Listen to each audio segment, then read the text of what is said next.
For today's video, I thought we could look at Sam and Nia's autobiography. I forget what it's called. I'm not looking it up. It's here on the screen somewhere. Rachel did a video on it recently and it reminded me that it actually existed. So I thought, why not? I'll do it as well. I didn't expect to have, I didn't think I would have as much to say as what I have said or I'm about to say. I can't English. Let's just get on with it. Most names have been changed to protect the identity of the guilty. We're about to find out that Samuel's name isn't actually Sam. It's probably like Ezekiel. Ezekiel's a good name. So is Elijah. I like Eli. Biblical name's quite fun. Seth's a good one. Anyway, they've dedicated this book to their children. Their book about Sam's infidelity. It's the foreword is by someone called Bo. Oh, that's their pastor. Glad I cleared that up. Didn't know who it was. I was like, who the heck is Bo? It's their pastor. Anyway, prologue, Netflix, Sam. It's joint POV, this book. Really utilising all of the like crappy writing tropes from crappy writers, aren't we? Bro is yapping to the Ashley Madison documentary director. Years before this email, I had made a promise to myself. If I were ever to speak publicly about my leaked Ashley Madison account again, I would address the lies I told in my public response at the time and provide a fuller picture of my brokenness. Nia's forgiveness, God's redemptive work in our individual lives and our marriage. It's the arrogance for me that God supposedly cares about this chump's marriage. You're not pulling any punches, am I? Am I too mean? I'm not the one who cheated on my wife with like everything that had a pulse. So I don't think I am the mean one. Actually, two things can be true. I am mean, but also Sam is a chump. Bro, God is busy running the multiverse. He doesn't have time for your lukewarm dramas. Quit bugging him and go to therapy. Minnow Films, a production company, are trying to get Sam and Nia to agree to be in the Ashley Madison doc, but Sam doesn't want to because they won't give him more attention than a few snippets. He needs attention, okay? I can't stand this any longer. Somebody please pay attention to me. Hello? Pay attention to me. Look at me. I'm bored. Look at me. Look at me. Look at me. Besides, I added, Jesus is the center of our story and we want it to remain that way. I know many people in this industry can be offended by Jesus. Jesus already died for our sins, dude. He'd need to die all over again just to cover your sins. After a bit of back and forth with the company, Sam is more up for it because he loves all of that sweet, sweet attention. So why don't we start with the breach itself, Fiona suggested. How you as a couple confronted that and worked through it. It was an insane flip of being on the most incredible high of success. What? It was an insane flip of being on the most incredible high of success of my entire life. Okay, clumsy. Maybe it's just me, clumsy, whatever. But it's funny how he says my success rather than ours. And by funny, I mean narcissism. Nia and I spent the next 2 hours laughing and crying as we shared how God miraculously transformed our marriage through a YouTube channel in a series of otherworldly twists and turns. I'm going to get real tired of this, aren't I? Part 1. These are the chapter titles. Dawn of Deliverance, 1.5 years before full confession. What is this title? Why is there a countdown to his cheating confession like it's an advent calendar? Chapter 1. On the news. Sam. Be sober-minded. Be watchful. Your adversary, the devil, prowls around like a roaring lion, seeking someone to devour. 1 Peter 5:8. Yeah, the devil made him cheat for reasons. Oh my goodness. You have been a bad boy, haven't you? The devil made me do it. That rabbit made me do it. Knock it off, Sam. I can't stand to see a grown man cry. Sam is at work at the ER. Firstly, why, my dude? Won't it be in God's will to just let sick people die? Who are you to think you know better than God's plan? When he's spotted on the news for his and Nia's viral lip-syncing video. After the brief spectacle of watching their co-worker's name come out of the mouths of some of the most famous people in America, the staff returned to their lives as though nothing unusual had happened. Little did they know, however, that I was undergoing a profound inner metamorphosis. Man discovers he's not the center of other people's worlds. The usual cloud of discontentment for my job that hovered over me for the past 2 years was receding right before their eyes. I felt a huge pull between my professional duties as a registered nurse, and the realization that my long-forgotten dream of becoming famous was suddenly becoming a reality. Yeah, screw those sick people, am I right? Could this be my way out of nursing, I wondered. I had to tell Nia, is my life going to be exciting? After all, I'm reading a lot of me's and I's considering you share your life with someone. Then, an impactful conversation I had with a youth pastor during that period resurfaced in my memory.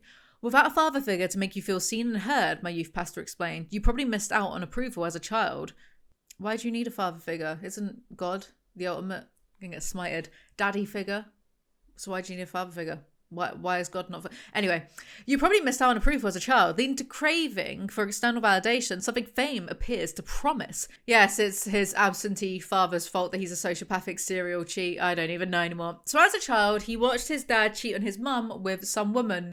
Told you, called it. It's the father's fault. What is in my eye? He ends up telling his mum about the random woman, so his mum throws the dad out, who blames Sam for everything. During my 20-minute drive home from the hospital, an hour after seeing my face on live television, a comment left on our video repeatedly echoed in my mind. Very entertaining, it read. Sam, you were in the wrong profession. The comment confirmed what I'd been telling myself for years. I was meant for something different. This guy thinks so much of himself for someone who isn't even funny. No offense, full offense. Chapter 2, Frozen Yogurt, Nia. On a spring afternoon, 3 days after uploading our lip sync video, Sam and I and our 2 children left the house to grab a treat, some frozen yogurt. Ew, yogurt. While walking from our car towards Street Frogs, the Froyo shop. Froyo, not Froyo, Froyo shop. A boy among a group of teenagers crossing our path looked up at us and excitedly hollered, "Hey, aren't y'all that frozen couple?" What? Oh, I don't even understand my own. Right. Frozen yogurt. Because you know, they did the lip sync of the Frozen. Yes, it's very clever. I enjoyed the sudden popularity, but more so, I enjoyed watching Sam get recognition for something creative he had put his heart into. Holy shit, it's all about Sam, isn't it? Also, please calm down. It was just a lip sync. It wasn't a criminally underrated true crime satirical documentary about TikTok menace Paul Breach now, was it? Sam had already made my dreams come true simply by making me feel like I belonged, adoring and loving me in a way no one had ever had. Is this Stockholm syndrome? Also, they've been together since they were teenagers, so it's like you don't even know what the alternatives are, babe, so like behave. Growing up, I never had the luxury of a doting, let alone committed man in my life.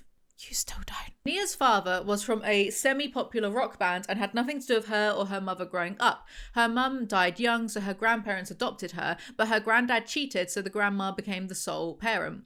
Mum, or Bibo as I'd call her, likely influenced by the circumstance of her daughter's death as well as her husband's infidelity and the substance abuse that plagued our extended family, insisted on keeping me in a private Christian school until high school. She did all she could to shield me from the world, especially from boys.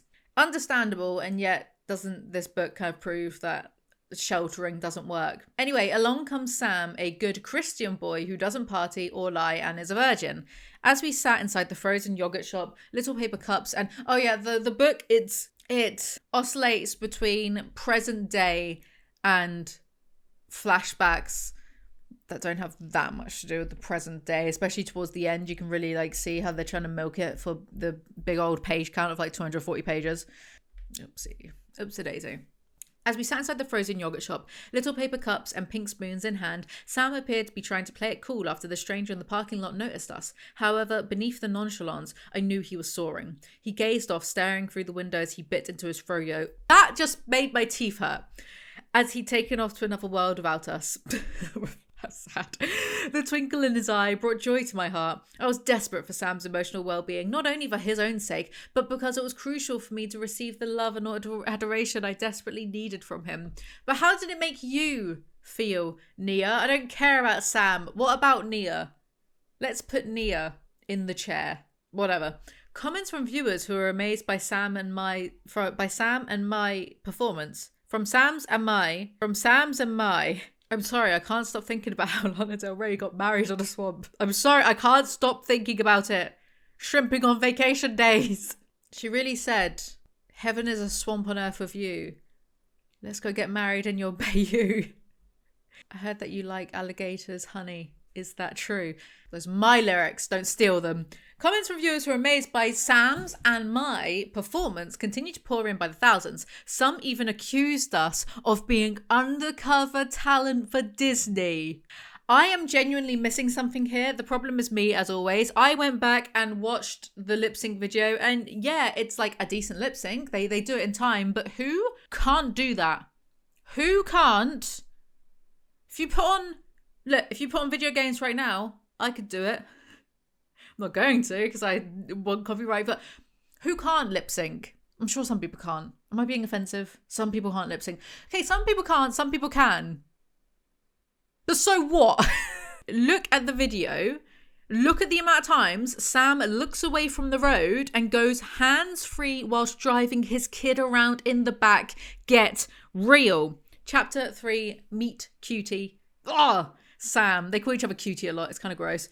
To add to some friendly one-upmanship, I began the title with good-looking parents, rounding it off with a half-truth. Sing Disney's Frozen. Love is an open door. I'd admit it was clickbait, since we didn't actually sing and only one of us was good-looking. But considering the video would earn us the award for Best Video at the AMG Heritage Awards that year, I'd say it was really more like click art. YouTube truly was a simpler platform back then, weren't it?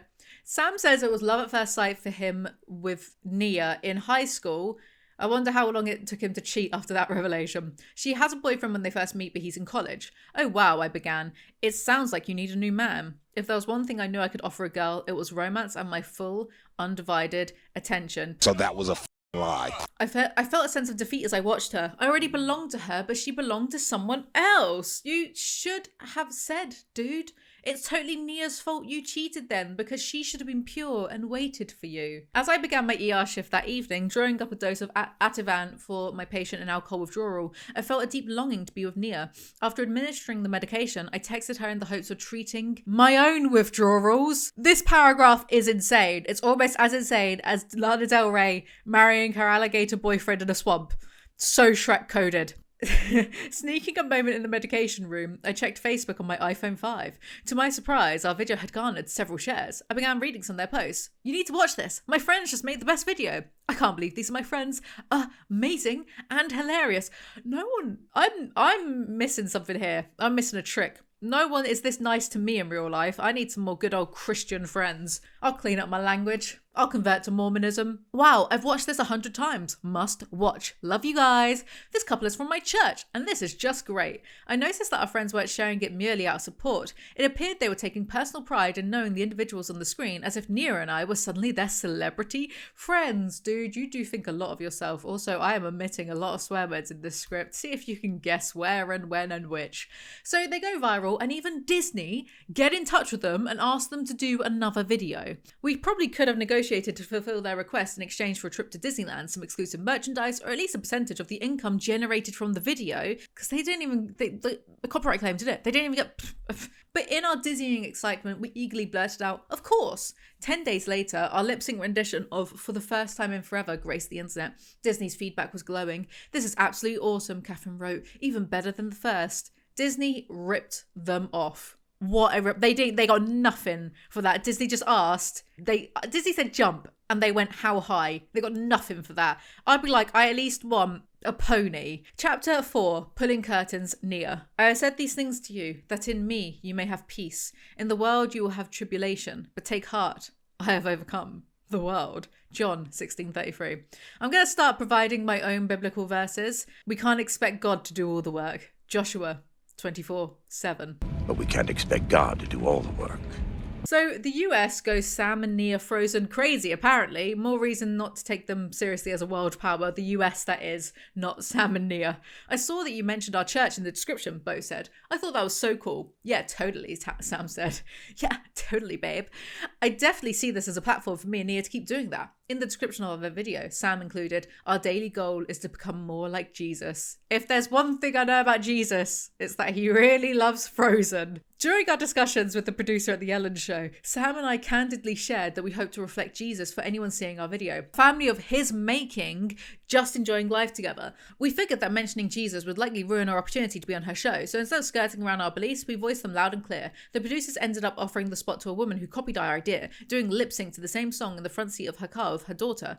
She walked off the set with a $10,000 check. Sam and I called it a win. I mean, it is ironic that they probably dodged a bullet by not appearing on Ellen. Maybe God does work in mysterious ways. I'm not being blasphemous. My best friend is a Christian, and I showed her a bunch of this, and she was like, this guy's doing what now? Using the Lord to get away with his cheating and infidelities? Good luck to him. That's what she said. So there. I watched on as Sam excitedly revealed his ideas for leveraging our viral video, hanging on to every piece of advice Bo had to offer. Watching Sam's creativity spark back to life was the highlight for me. But how do you feel, Nia? Stand up. Tell me. I was so captivated by his enthusiasm that it was hard to concentrate on his actual words. I felt myself falling in love with him. Bit late for that, innit? Considering you've already got a kid and marriage of many years. Basically, Sam has been depressed for a while because adulthood isn't all it's cracked up to be. But don't feel bad for him, because this entire time he has been cheating with like literally billions of women. So don't get manipulated into feeling sympathy for him. There's also flashbacks to their earlier relationship. We've already decided that we're not having a TV in our room, right? I asked. Yes, he said. Maybe instead of watching TV, we can actually talk. He put talk in quotes with his fingers. I giggled. Hee hee. Well, either way, talking or talking, I think it's best. He nodded, his focus surprisingly sharp as he looked into me. Nope, looked at me, not into me. That's a different thing entirely. Having a particular look in his eyes, I braced for a romantic line to come out of his mouth. Let's put a mirror on the ceiling instead. Damn, I did not know Christians played like that. As he freed me from his grip, I asked, what other rules should we have? We definitely can't ever use the word divorce, he reminded me. Never, I exclaimed. That was the last and only time it will ever be said in this house, I playfully demanded. I know it's not the point, but the writing of this book is very Wattpad tier. They decide to go on their vlogging journey together, which, not everything is a journey. Doesn't make you more exciting. What's that advert? How does that advert go with the horses? Was it the Barclays one where it's like, or was it like, what was it? Anyway, I fell deeply in love with the idea. If this vlogging journey meant we could immortalize moments of our babies' lives, then I was all in. Yeah, until they grow up, watch it all back, and realize that their dad is an absolute sociopath. Chapter 5, First Class Sam. Lloyd's TSB. Yeah, but how does it go? Can you sing it for me? They become vloggers and immediately get rewarded. It was really a different time back then. Not having to fight for a review nowadays. Less saturated, alright? It was less saturated. They never knew how good they had it. All the vloggers back in the day just doing a chubby belly challenge and getting like 5 million views each. They didn't know how good they had it. And you know that they were getting like millions of quid. Well, there was a lot more money back then. Anyway, what am I talking about? Disney gives them a cameo in a music video for Frozen, and then YouTube gives them a free trip to LA to appear in a music video. What favoritism? Where's my free stuff, YouTube? All I could do was thank the Lord and try to savor every moment. Savor, not savior, not like Jesus. I attributed the success, see, I can make Christian-friendly jokes. I attributed the success entirely to a prayer said over me just 2 months before our journey on YouTube began. Probably makes more sense to thank YouTube and Disney and your subscribers, but okay, sure, attribute it all to a prayer. I nervously... Prayers are just manifestations, aren't they? I nervously fidgeted with Nia's shoulder as I listened to Bo use phrases such as sowing the wind, getting swept away by sin, and reaping a whirlwind of emptiness. I was convinced God was speaking directly to me, and I couldn't sit still. I know purity culture doesn't work, but the hypocrisy and cognitive dissonance to be able to sit there being lectured about being sinful and then go home and go behind your wife's back and attempt to sleep with anything that moves. How would you not be fearful of God's judgment? He sees all, he knows all, right? I know loads of religious people do this and have cognitive dissonance, but I don't understand how you can genuinely believe in a God and then do the opposite of what that God tells you to do. Like, is the fire and brimstone's not scare you enough? Deep down, do these types of people who do this actually believe in God? I don't know. Because if it were me, I wouldn't sin for fear of God's judgment. Just wouldn't be worth it logically. A desert is the perfect way to describe where I am, I thought. I'd always avoided getting up for altar call, believing at the time it was nothing but a public declaration of weakness and desperation. I don't want people to think I can't handle life, I'd say to myself. Beyond crazy to me how every chapter is just Sam thinking about himself and Nia thinking solely about Sam. Good God, woman, stand up. So Sam tells the pastor he hates his life, feels like a failure as a husband and a dad, and wants to make a difference in God's kingdom. So the pastor says a warrior-like prayer over him, whatever that means. As I returned to my seat, discreetly drying my eyes with my shoulder, I knew something extraordinary had occurred. I felt an overwhelming sense of gratitude that God had not allowed me to remain seated. So in your fantasy world, you have zero autonomy. God does everything for you. So was it God that forced you to cheat? Because there's an excuse if so. Something was in my way, a burden. It was like I was a victorious soldier returning home from what? No, you are not! Having regained freedom, but still sensing there was one more battle to fight before I could celebrate liberation. Felt like the prodigal son, showered with gifts as I returned to my father's embrace. I cannot express how much and how highly this man thinks of himself. Like, dude. Anyway, with the channel being successful, Sam and Nia have complete financial stability. I wonder what that feels like.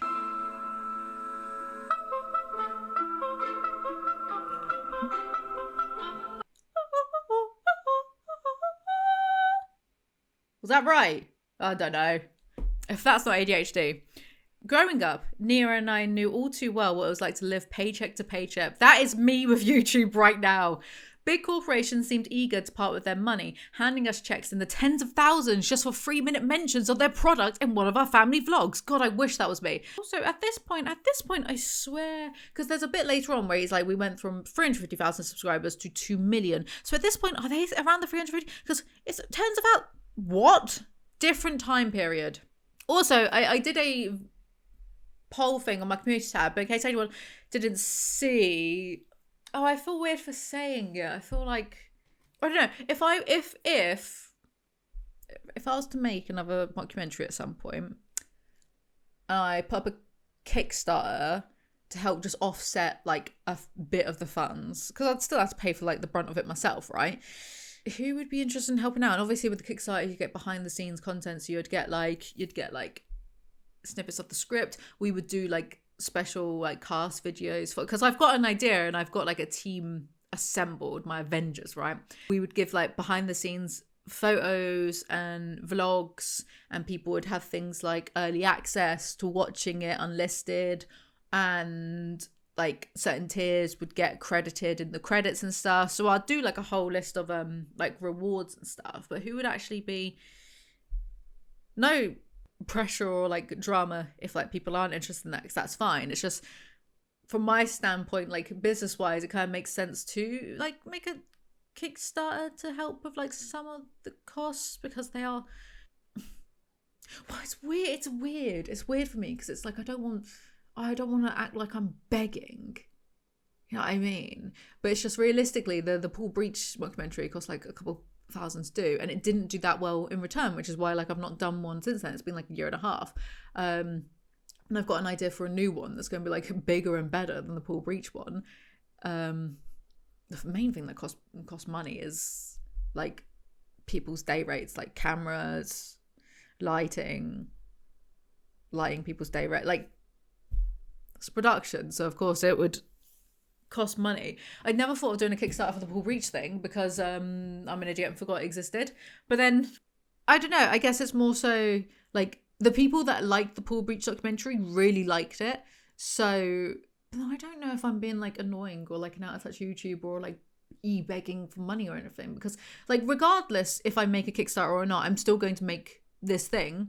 And if I spend money on it, I spend money on it, so be it. Like, what else am I going to spend money on? Deposit for a house? Yeah, right, in this economy. But if people were interested and like wanted to help out and then like getting actual rewards and stuff on Kickstarter and like behind the scenes and whatever, it kind of makes sense to me. I don't know why I feel so funny about it.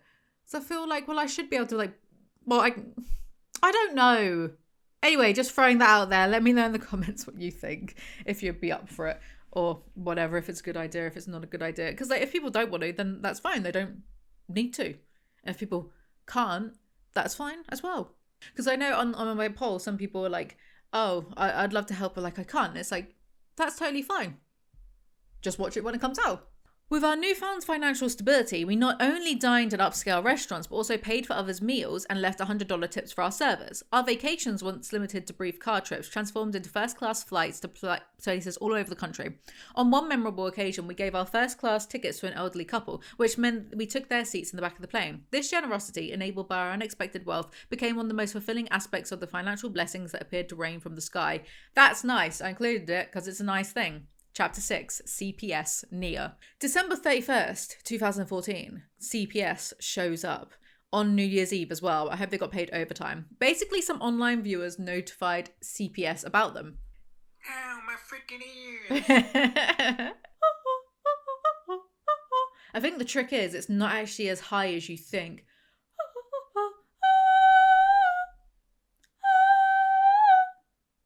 It's not as high as you think. It's not like...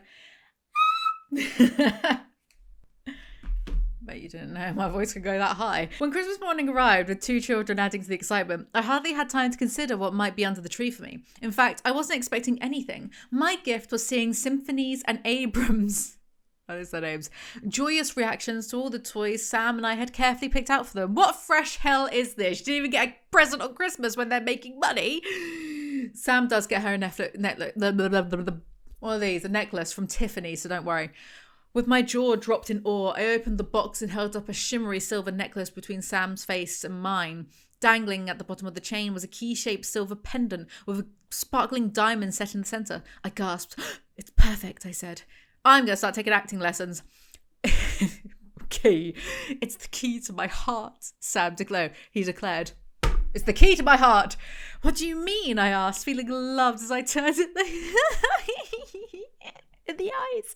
You hold the key to my heart, he repeated, caressing my cheek. Which ones? Shut up. You always have and always will. I just want you to always remember that. I leaned in and kissed him. That was gross. I kissed him, whispering my thanks between giving him another one. I turned around. Shut up. I turned around, allowing him to clasp the necklace around my neck, unaware of the deeper significance the moment held for Sam. I wouldn't know for another year, but he was silently recommitting himself to me. It's a guilty present. Hear about my kids, I shouted. Something to note as well, Nia shouts a lot in this. I mean, if I was married to Sam, I think I would too. Opening up her cupboard, she pulled out a stapled packet. The baby crib has chipping paint on it where your son has apparently been biting at the wood, she said, pointing at a tree. I'll explain it a bit. Pointing at a screenshot from one of our vlogs. Also, there was a trash can overflowing with diapers in the bedroom. That's why you're here, I replied, my voice rising in anger. Of course our trash can fills up with diapers. Tenille stood nodding her head at me like she'd heard it 1,000 times before. Is it required by law to empty my trash by a certain time? On the one hand, if you get haters on the internet, they will call CPS, swat you, dox you, etc. On the other hand, we are reading a biased perspective, so I wonder what the truth really is. I asked Rachel, and apparently the kids were eating the paint. Like, eating the... Okay. Sam walked in the door. Despite my request for him not to, he went straight for our camera and started filming. Who's that sound like? Babe, Sam began. We have to show the haters that not even this will come between our family. He pointed the camera directly at Tenille and said, You're fine, ma'am. Go ahead. Okay, Anision. CPS asks questions, upsets Nia, refuses to elaborate, and leaves. Based and red-pilled. The following 2 days were painfully slow. I couldn't stop replaying the questions she asked, overanalyzing our answers and wondering if they were the right ones. Sam's confidence that the visit would amount to nothing, dismissing it almost as if it were a joke, only made the wait more challenging for me. I love it when a man takes me seriously. The case is closed and CPS don't come back. After prayer and counsel, Tenille's visit ultimately contributed to my personal growth, making me a more resilient public figure. I began to understand that people weren't ridiculing me so much as they were trying to feel good about themselves. Their comments, whether negative or positive, said much more about them than they ever did about me. Oh, that old chestnut. I began to see value in criticisms, viewing hateful and judgmental comments as a chance to do what God does, take what the enemy meant for evil and turn it for good. God's dealing with Satan, you're dealing with a few neggy comments on the internet. Behave. Perhaps I did let the diapers pile up more than necessary. I could also appreciate that viewers were raising concerns about the chipping paint on my child's bed. That was an oversight on our part. Oh good, the toxic criticisms are just mean comments from bullies who are sad and unfulfilled. Mindset has cropped up. I do agree that people shouldn't be calling CPS or SWAT teams, because that's insane. Counterpoint, also insane to put your kids online and public for money before they have any idea of consent, but alas. But conflating all criticism with the most extreme end is so reductive, and it's used as a catch-all for all criticism. But she then contradicts herself by saying their comments say more about them, but I do see value in them. Is it contradictory? Whatever. I will say, however, is there a more toxic group of people than parents online? I can see, this was before I knew about them eating the paint. So I said this, I can see a little bit of paint chipping riling up the toxic parents who want to pretend that their way of raising their stupid kids is superior, except nothing about them speaks to superiority. So where people get this idea from that their children will excel where they themselves have not and are mid, I will never know. I have no idea. I don't understand that. Anyway, Nia thinks this is her most daunting public challenge, and how wrong was she? Part 2, Through the Wilderness, weeks before full confession. Chapter 7, Rings and Results, Sam. In May 2015, Nia and I made the conscious decision to discontinue the use of contraceptives, placing the timing of our third pregnancy squarely in God's hand. My guy, I think you will find that it's just called biology. That's not to imply we regarded birth control as overpowering God's sovereignty. After all, our second child, Abram, was conceived while using protection. God operates on his own timetable. That much has been made abundantly clear in my life. Respectfully, why would God care? God is perfect. Humans are imperfect. If you were a perfect being, wouldn't you want less perfection running around? I know I do. A year has passed since our first viral video, and I felt we were overdue for another hit. Given the proven success of pregnancy announcements on YouTube and Nia's and my decision to continue to grow our family, I felt the golden opportunity I was searching for was close at hand. My creativity was sparked. How can we shock the world with our next pregnancy? I wondered. Holy narcissistic delusions of grandeur, Batman. As an ER nurse, I administered numerous pregnancy tests, mostly for women requiring X-rays. While it's the doctor's responsibility to inform a patient of a positive result, I would rarely miss the opportunity to be present when a woman unexpectedly learns of her pregnancy. Imagine you're learning about pregnancy, you got this chump just there like, it's God's will. Look at Sam pretending to be the family man whilst he writes this, before presumably going off to a strip club to shag about. What a pinnacle of the nuclear family. Just like I knew my patient was pregnant before she and her mother did, I excitedly pondered. Could I somehow discover Nia's next pregnancy before she does? They're still pretending they actually did this. I googled to check the originality of my idea and was beside myself to learn I was onto something groundbreaking. It had never been done before. Probably has been done before by scorned husbands or something, I don't know. So he thinks of ways to steal his wife's piss to test it for pregnancy. Plan B was to tickle her until she wet herself, then wring out the specimen onto a pregnancy test. Probably not, I thought. As if I can film that circus and get her okay to post it online. There was a simple solution. I just knew it. Then, like a golden butterfly landing on the tip of my nose, the answer lit up my brain. Nia's habit of not flushing the toilet during the night was a running joke between us. She claimed it was to keep from waking everybody up, but I'd argue it was because she enjoyed seeing my reaction every morning to how much toilet paper she had wasted through the night. Who is asking to know this? Why'd this just make me like my body just cringed? That evening, after a brief... I got goosebumps. After a brief nap, I sprang into action. As Nia prepared dinner, I turned off the water supply to our toilet and drained the bowl and tank. I then placed moulding clay, yes, moulding clay, in the back of the toilet drain to keep the urine specimen from going down when it came time for her to supply it. Hey cutie, I said as we were getting ready for bed, biting my lip to keep from laughing. The toilet's not wet. Oh God. This is affecting me. Ugh. I'm getting the same kind of like bodily reaction when I think of wooden lollipop sticks. The toilet's not working. I can feel it like in my teeth. It's like they're making sin Is this synesthesia? Actually, what's it? How do you pronounce it? This is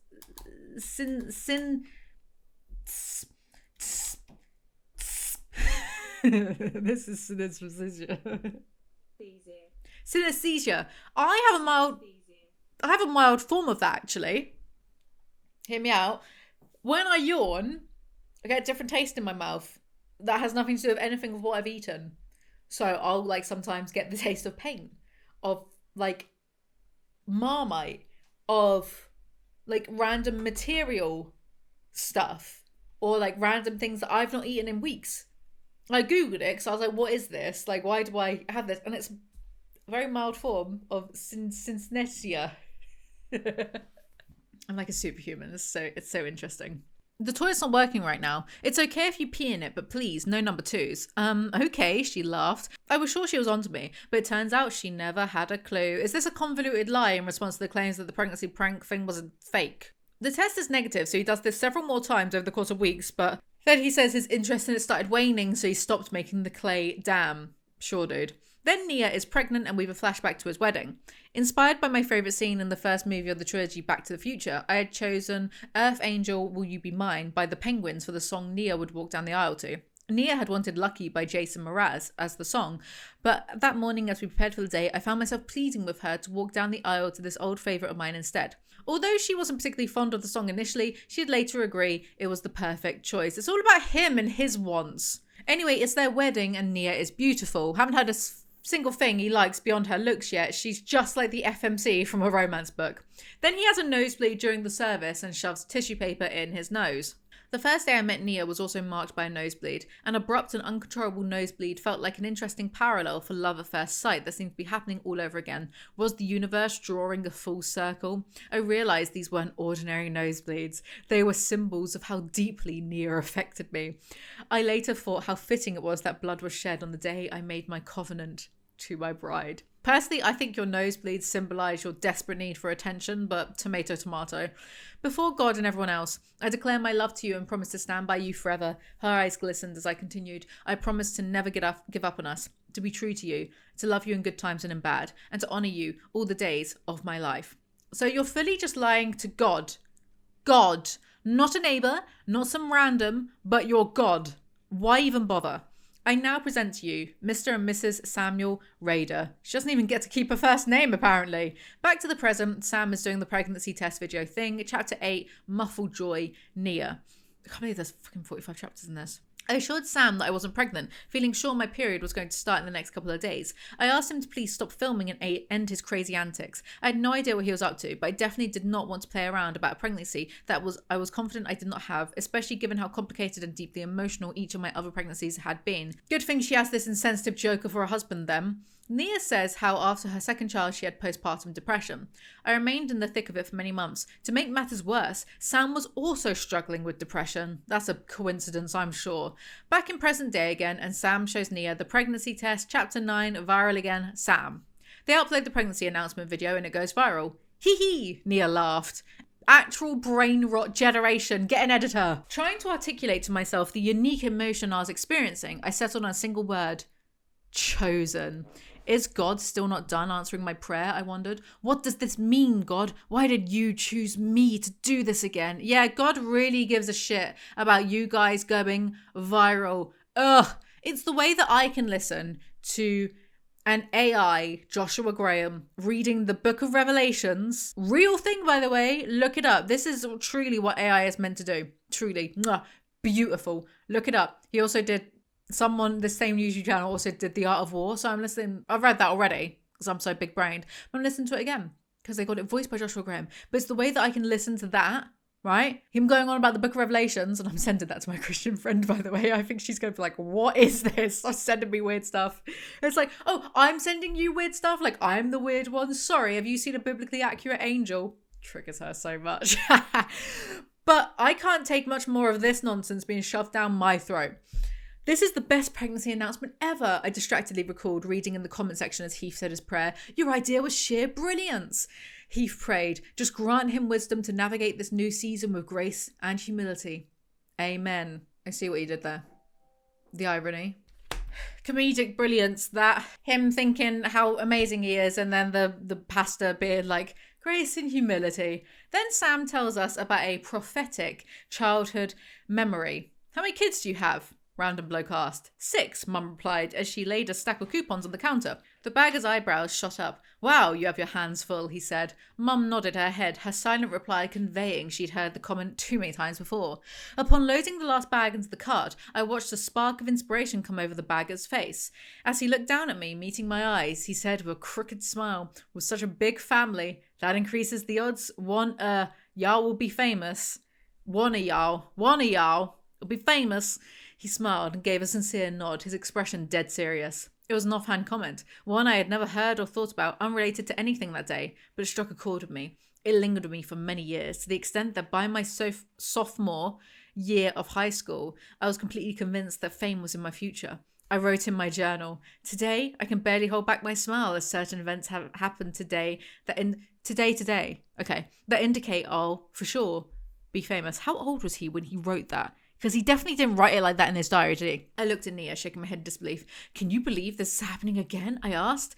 He clearly believes that he was destined to be famous, that it was his God-given birthright, even though he didn't do much to work towards it and purely got lucky. I don't mind people being religious, actually. Don't care. Don't use it to hurt anyone else. Just use it for your faith. Don't use it to try and like control and subjugate others or women or children or, you know, theys. Is it offensive to say theys and gays? Because I mean it in a nice way. Like, don't use your religion to hurt other people. And I'm fine with it. Have some faith. Do what you want. Don't care. Like, did I not just mention how much I love a fictional character called Joshua Graham, who I would convert to Mormonism for if he asked me nicely? But this is just narcissism packaged up nicely with a little religious bow tied on top. So they go viral and everyone's talking about it and blah, blah, blah. Isn't Sam amazing? Chapter 10, Handful of Tears, Nia. The haters are accusing them of staging the video because diluted urine shouldn't be enough to get an accurate pregnancy test result from. Also, Rachel told me something about hormones, but I forgot. Nia is bleeding because she's having a miscarriage. There is a lot of contention about this online. Some people think that they faked the miscarriage because they also speculated that they faked the pregnancy test prank. So therefore they had to fake the miscarriage because otherwise, you know, Nia wouldn't be pregnant if they faked you. You get it, you're sad. But I don't think it's particularly fair to gossip about because miscarriages are very upsetting for people who want children. I think the miscarriage probably did happen because they announced the pregnancy really early, like 4 or 5 weeks in. And usually people don't announce pregnancies until 12 weeks in due to miscarriages being really likely that early on. Sometimes people miscarry early and don't even realize they were pregnant to begin with, for example. So I don't think it's one of those fair topics too. Because it's not nice because, you know, if they were telling the truth about having the miscarriage, then you've got people being like, oh, well, that's not true. That's quite hurtful, isn't it? Anyway, Nia tells Sam and his mum that she's bleeding, and this is the response. It's different this time, I whispered. Something's wrong. Oh no, sweetie, Sharon said. Let's start praying. We sat down, and after Sam said a prayer, he started crying, followed by his mum. As our emotions slowed, Sam picked up our vlogging camera.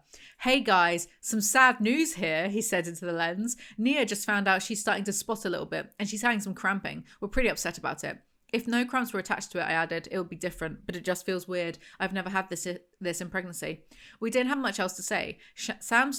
Sam shut off the camera after one last message. We'll keep you guys updated. That footage never made it into a vlog. Sorry. The first response is to pray and start vlogging.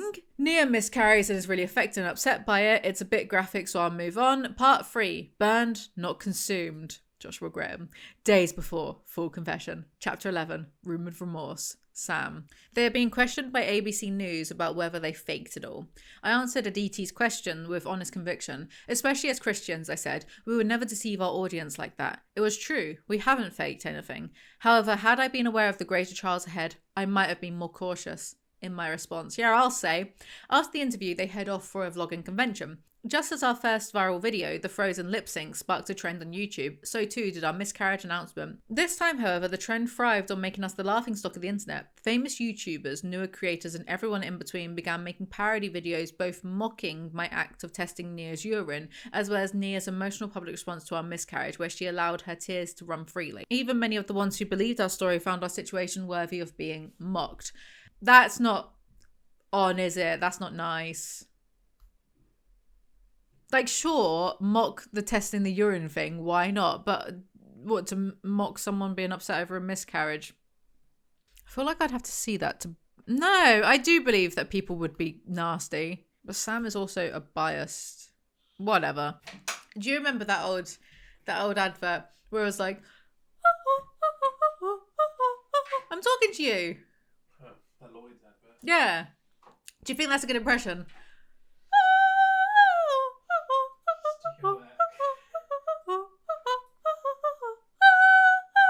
Do you think that's a good impression? Do you think it's good? Yes. What are you watching? Is that Game of Thrones? Oh, get out. You should watch Game of Thrones.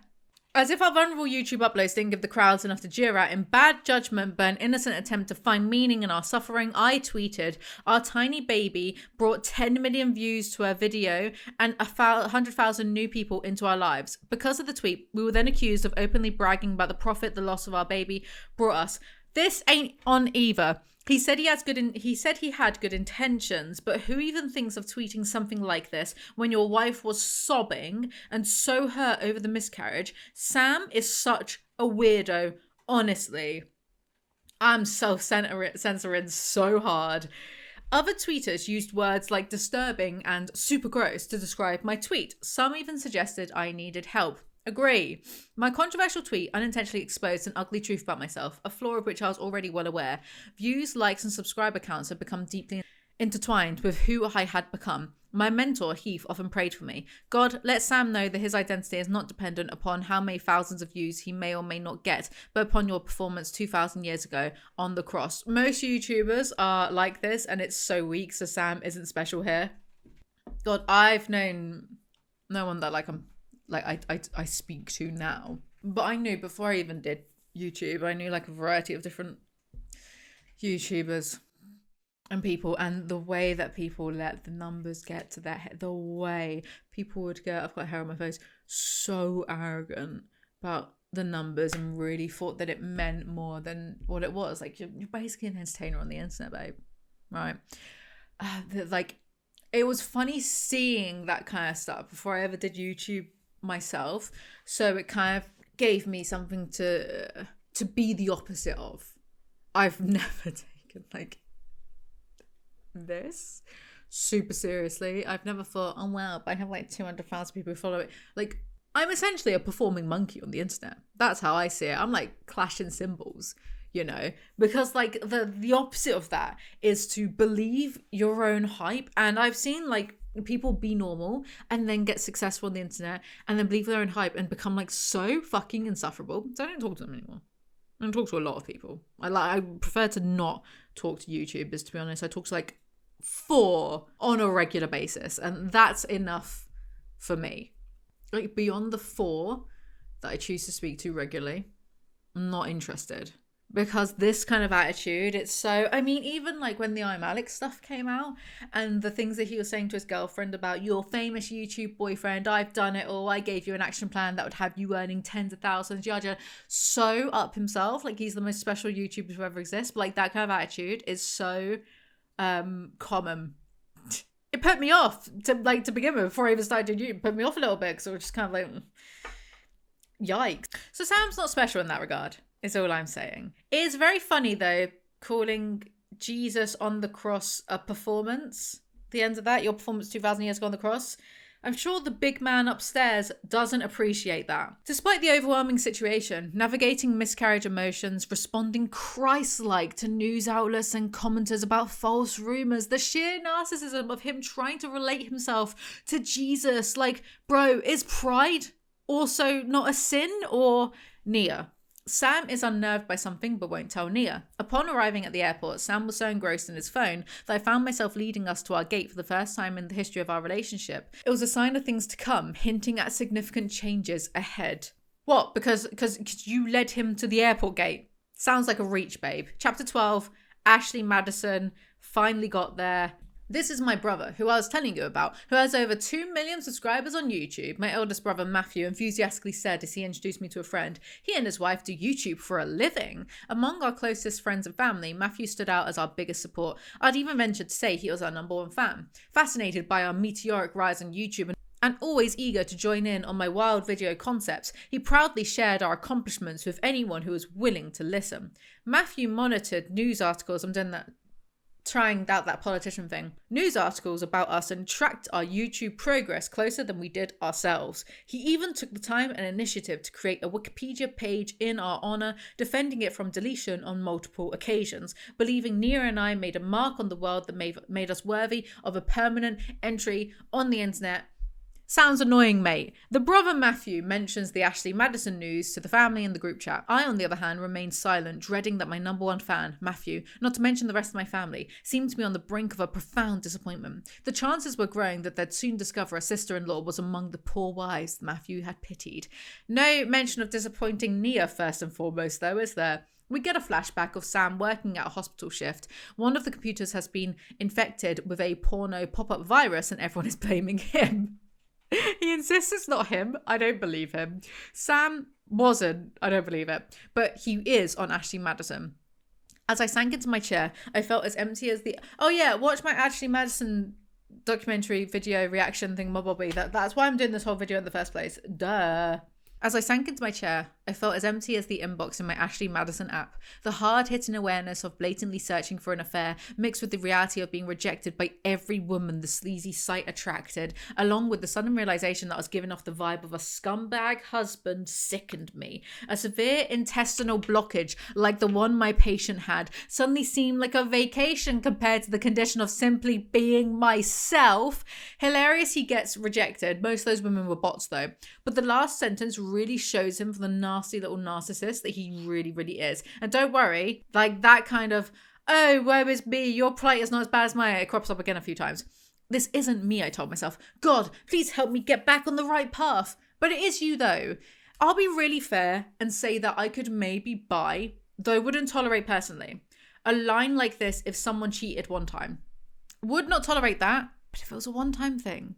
Which again, I wouldn't tolerate myself, but I would buy that whole like, oh, it wasn't me. I acted out of character because it was, you know, like, you understand where I'm going. I'm not condoning, but you understand. You understand what I mean, right? But he is a serial cheat and manipulator. How do you not realize it is you? That is your character. It's your personality, bro. Own it. Denial is a river in Egypt. Wisdom is chasing you, but you are faster. He deletes his Ashley Madison account, but only because no one wanted to talk to him. Chapter 13, Shattered, Sam. Someone on Twitter finds Sam in the Ashley Madison leaks, so Sam starts panicking. God had given me multiple chances to come clean to Nia about my struggles, but I treated them all as mere suggestions. I was dead set on never telling Nia anything about my dark past, and now it seemed God was exposing me to everyone. Yeah, sure, bro. God did it, not hackers. Then there's a flashback of Sam up to no good on his phone late at night. I assured myself, just a quick scroll through Facebook and nothing more. Mere minutes into my solitude, after seeing an inappropriate photo of a woman on Facebook, my actions betrayed my intentions. Inappropriate. On Facebook. You just know it was some woman showing her ankles, the slag. So him seeing a woman on Facebook, not OnlyFans, not Pornhub, Facebook, inappropriate. It's enough for him to go, well, better go watch some porn then. But then Nia starts screaming because a mirror falls and it interrupts Sam and he's scared that like she was dying because she was screaming. They both are incredibly dramatic. I got off the bed as if to inspect the shattered mirror, then squatted beside it at the foot of the bed. I stared into my reflection in a shard of glass. Wow, that is so indie movie coded. And knew that I was looking at a warning from God. I heard a voice inside me demand, confess it to her now. A whole other terror came over me. I'm going to start screaming in a moment. Despite my fear of God, my fear of shattering Nia proved stronger. God can send you to eternal fire and brimstone, so you might want to rethink that.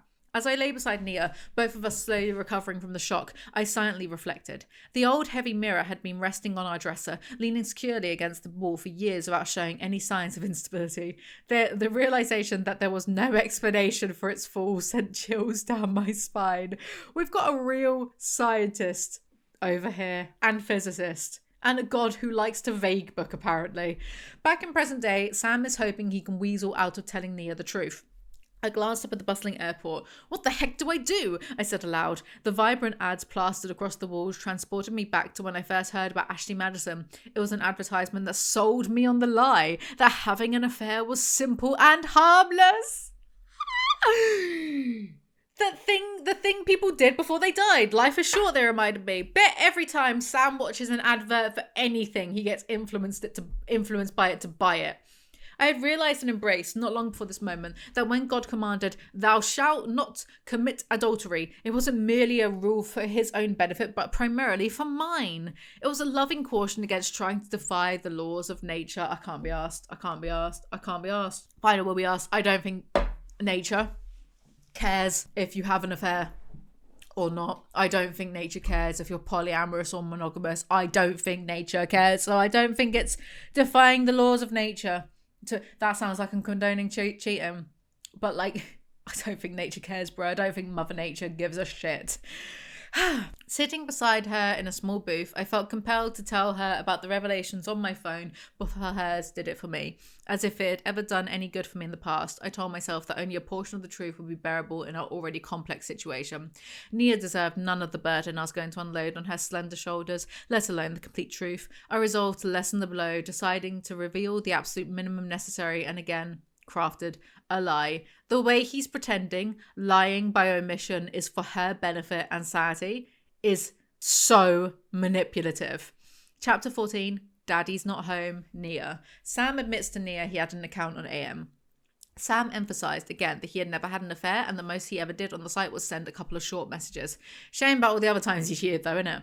Nia reminisces about the time her gut told her Sam was lying to her. Nia had just had the baby and Sam was at his first day back at work. As I heard Sam climb the porch stairs and make his way through the squeaky storm door, I tousled my hair and thought, would he sit by me and ask all about the cute baby details of the day? He now had 2 ladies looking forward to his return. How will this go? I was so excited to start a new sweet family routine. Seconds later, the hero of our day walked through the door in his all-white scrubs and 5 o'clock shadow, the perfect picture of Daddy's home. Hey cutie, he said as he entered.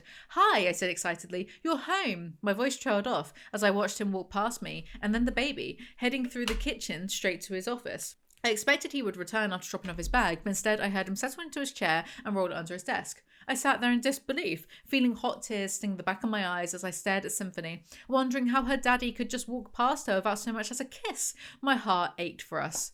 Dad of the year. Nia gets upset about this, that everyone else but she and the baby get the best side of Sam, but elects to trust him instead of listening to her gut. As time passed, I continuously had to lower my expectations at Sam's request, causing me many nights of disappointment and tears as I watched our marriage fail at being like the one I had witnessed with my Mimi, and Pappy. I found myself... Be an adult, say mum and dad. I found myself falling asleep on the regular occurrence of the same prayer. God, please get me out of this sad place. Please keep on telling me how he's this great and attentive father, though. Back in present day, Sam keeps saying sorry, but is more worried about their channel not surviving rather than his marriage. Observing Sam in a state of panic oddly helped me maintain my composure. He was already experiencing the consequences of his actions without me having to do anything. For a moment, I felt like the hackers were fighting in my corner. His panic seemed so over the top that even though I had more of a right to be upset than he did, I started feeling sorry for him and even found it in myself to try to help him. Am I actually reading a Colleen Hoover novel? Because what the hell is this? Nia believes Sam when he says that he never met anyone or did anything with them. Sam began, I'm reporting anyone who tweets about it. Weak and decidedly not alpha, nor base, nor red-pilled. My anger was stoked. Not only had he allowed his mind to consider cheating on me, but I was potentially on the verge of public embarrassment because of it. Also, I thought, he only told me because he had to. She's right, you know. Chapter 15, Untying the Knot. Sam prays for Nia. I couldn't shake the thought that, because of my selfish actions, Nia, completely innocent, was left feeling just as vulnerable and ashamed as I was, if not more so. I started berating myself, hating who I was as a person, a feeling reminiscent of my past that always emerged after succumbing to temptation and, in turn, would make me all the more in danger of repeating them. I don't give a shit if you want to be a self-destructive mess, but don't drag other people down with you. Also, go self-flagellate somewhere else because I do not care. Did I pronounce that right? Flagellate. Did it?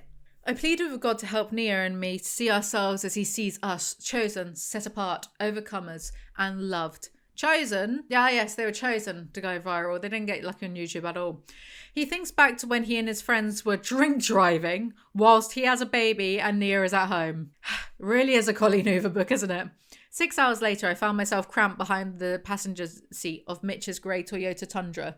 Jimmy, our designated driver, had indulged in more alcohol than he let on. It was 3 a.m. and we were heading home after a night of excess. I had just wasted Nia's and my hard-earned money on alcohol and lap dances and was determined to protect her from ever knowing. To cover it up, I deviously looked up synopsis and plot spoilers for the movie I'd lied to Nia about seeing that night, committing them to memory in case she asked about it when I returned home the following day. Wonder what the Bible says about doing that. Resting my forehead against the small damp window beside me as we took our exit, I thought about the life I'd built. It wasn't the life of fame I'd once dreamed of. I never got that record deal, saw my name in lights, heard the thunderous ovations, or achieved any form of widely celebrated success. I'm still in Texas, I thought, worlds away from where dreams come true. Yeah, because you never seriously worked for it and you expected it to be handed to you, much like the lucky viral videos, to be honest. Screech! The sound of skidding tires pierced the night. So is the pavement speaking, or did someone from the car imitate the noise? They have a car crash, but everyone is fine. Divine intervention, most likely, because God really cares about Sam, but couldn't give a shit about all those kids in war-torn countries. I found myself emotionally powerless, breaking down in tears as if I was the only person in the truck. Sam, you always think you're the only person around. Not only had I been mere inches away from meeting my creator after a night of debauchery, but I had also almost left Leah behind with an endless number of questions, the foremost being, why was his wedding ring in his shoe? God has bro code, apparently, and protected Sam from Nia discovering his dead body and also realising he's a dirty little cheat. The most joyful woman I had ever known, with the noblest character of anyone I'd ever met, and overflowing with the most contagious kindness I'd ever known, now looked utterly dejected. She barely knew a fraction of the truth, yet I felt I had already permanently marred one of God's most prized possessions. All right, quit bragging. Tempo change. Chapter 16, Nia. They land and Nia is already over it and wants to show Sam grace. I really hope you know how much I love you, he said. Please believe me when I say that I want no one but you, and I've never wanted to leave you for another woman. Leaving wife? No. Attempting to shag dozens of women behind wife's back? Yes. They call Pastor Bo and pray for Sam. I felt a sense of accomplishment after we hung up. I had finally discovered what had been ignoring my intuition for years and handled it with godliness and maturity. I was proud to uphold the through thick part of our wedding vows, even after Sam hadn't. He's not worth it, babes. Another flashback to the wedding. Should we move to the church? My friend Katie asked as she looked up at the grey clouds overhead. Nope, I insisted. It won't rain. God knew how important the day was for me. He wouldn't allow it. I really want to assume she's being facetious. I think she was, because it ends up raining on her wedding day, but she doesn't mind, and the imperfections make it perfect, and that's the challenge that she was referencing a bit before this. Okay. Nia, present day, encourages Sam through this scandal as if he's the victim and she isn't. Chapter 17, mocking forgiveness. Nope. Mocking forgiven? Sam. The media wants to interview Sam, re Ashley Madison, but Sam doesn't respond. I never responded to ABC's or anyone else's requests, believing they wouldn't legally be allowed to publish articles about my alleged involvement in the site without confirmation they were true. I was sadly mistaken. This is why you need a PR team and not just the advice from a pastor who has uploaded a few YouTube videos himself. That's why they're always going to him for advice on YouTube, because he knows how to upload video. I don't know. Like, Sam, you are woefully naive and simplistic, which is weird because you behave like you're God's special little chosen boy. If anyone's God's special little chosen boy, it's me. They go to Vlogger Fair and Daily Mail drops an article on Sam. My heart, still surprisingly unaccustomed to the relentless surges of adrenaline, pounded inside me as Nia and I lipped the excessively long title. Exclusive. Father who surprised his wife with news she was pregnant, then announced she had suffered a miscarriage, was a paying user of Ashley Madison. I'm actually with Sam on this one because Daily Mail titles are incredibly bad.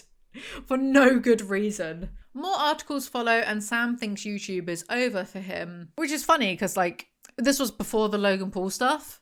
But it's going to take a lot more than having an affair to be off YouTube, my dude. I mean, you can be a nonce, allegedly, Dr. Disrespect allegedly is. He can come back, it's fine, no one cares. So he makes a response video. Sam does, that is. I was terrified of the possible additional backlash that would ensue if it came to light that Nia was unaware of the account before the hack, so I told our viewers she had already known about it and had worked through it. I claimed I had never had an affair, and then I told the most appalling lie of all, that I had already discussed the issue of my church pastor at the time, saying, God has forgiven me, protecting himself as always.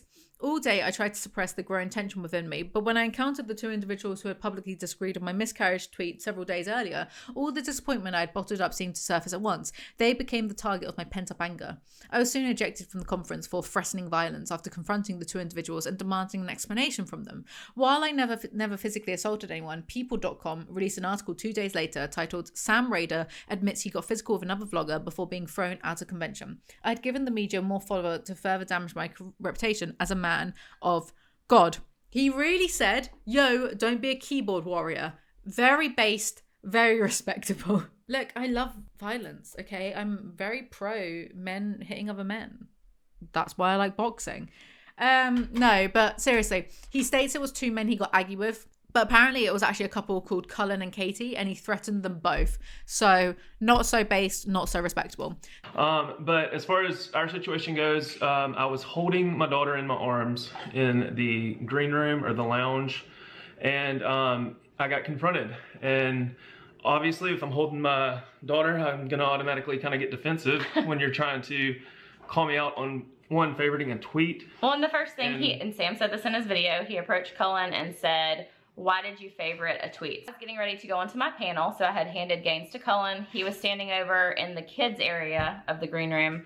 Other kids were playing on the floor. So from my perspective, I was across the room getting ready to walk out, and his voice was loud enough, Sam's voice was loud enough that I heard somebody talking loudly, and I looked over there, and just the body language and facial expressions that I saw were enough that I felt the need to go take my child from Cullen before something happened. At that point, he just wouldn't leave me alone about it, and he had to have an answer. Like he said in his video, he asked follow-up, why? And at that point I said, why do you want to, or do you want to start?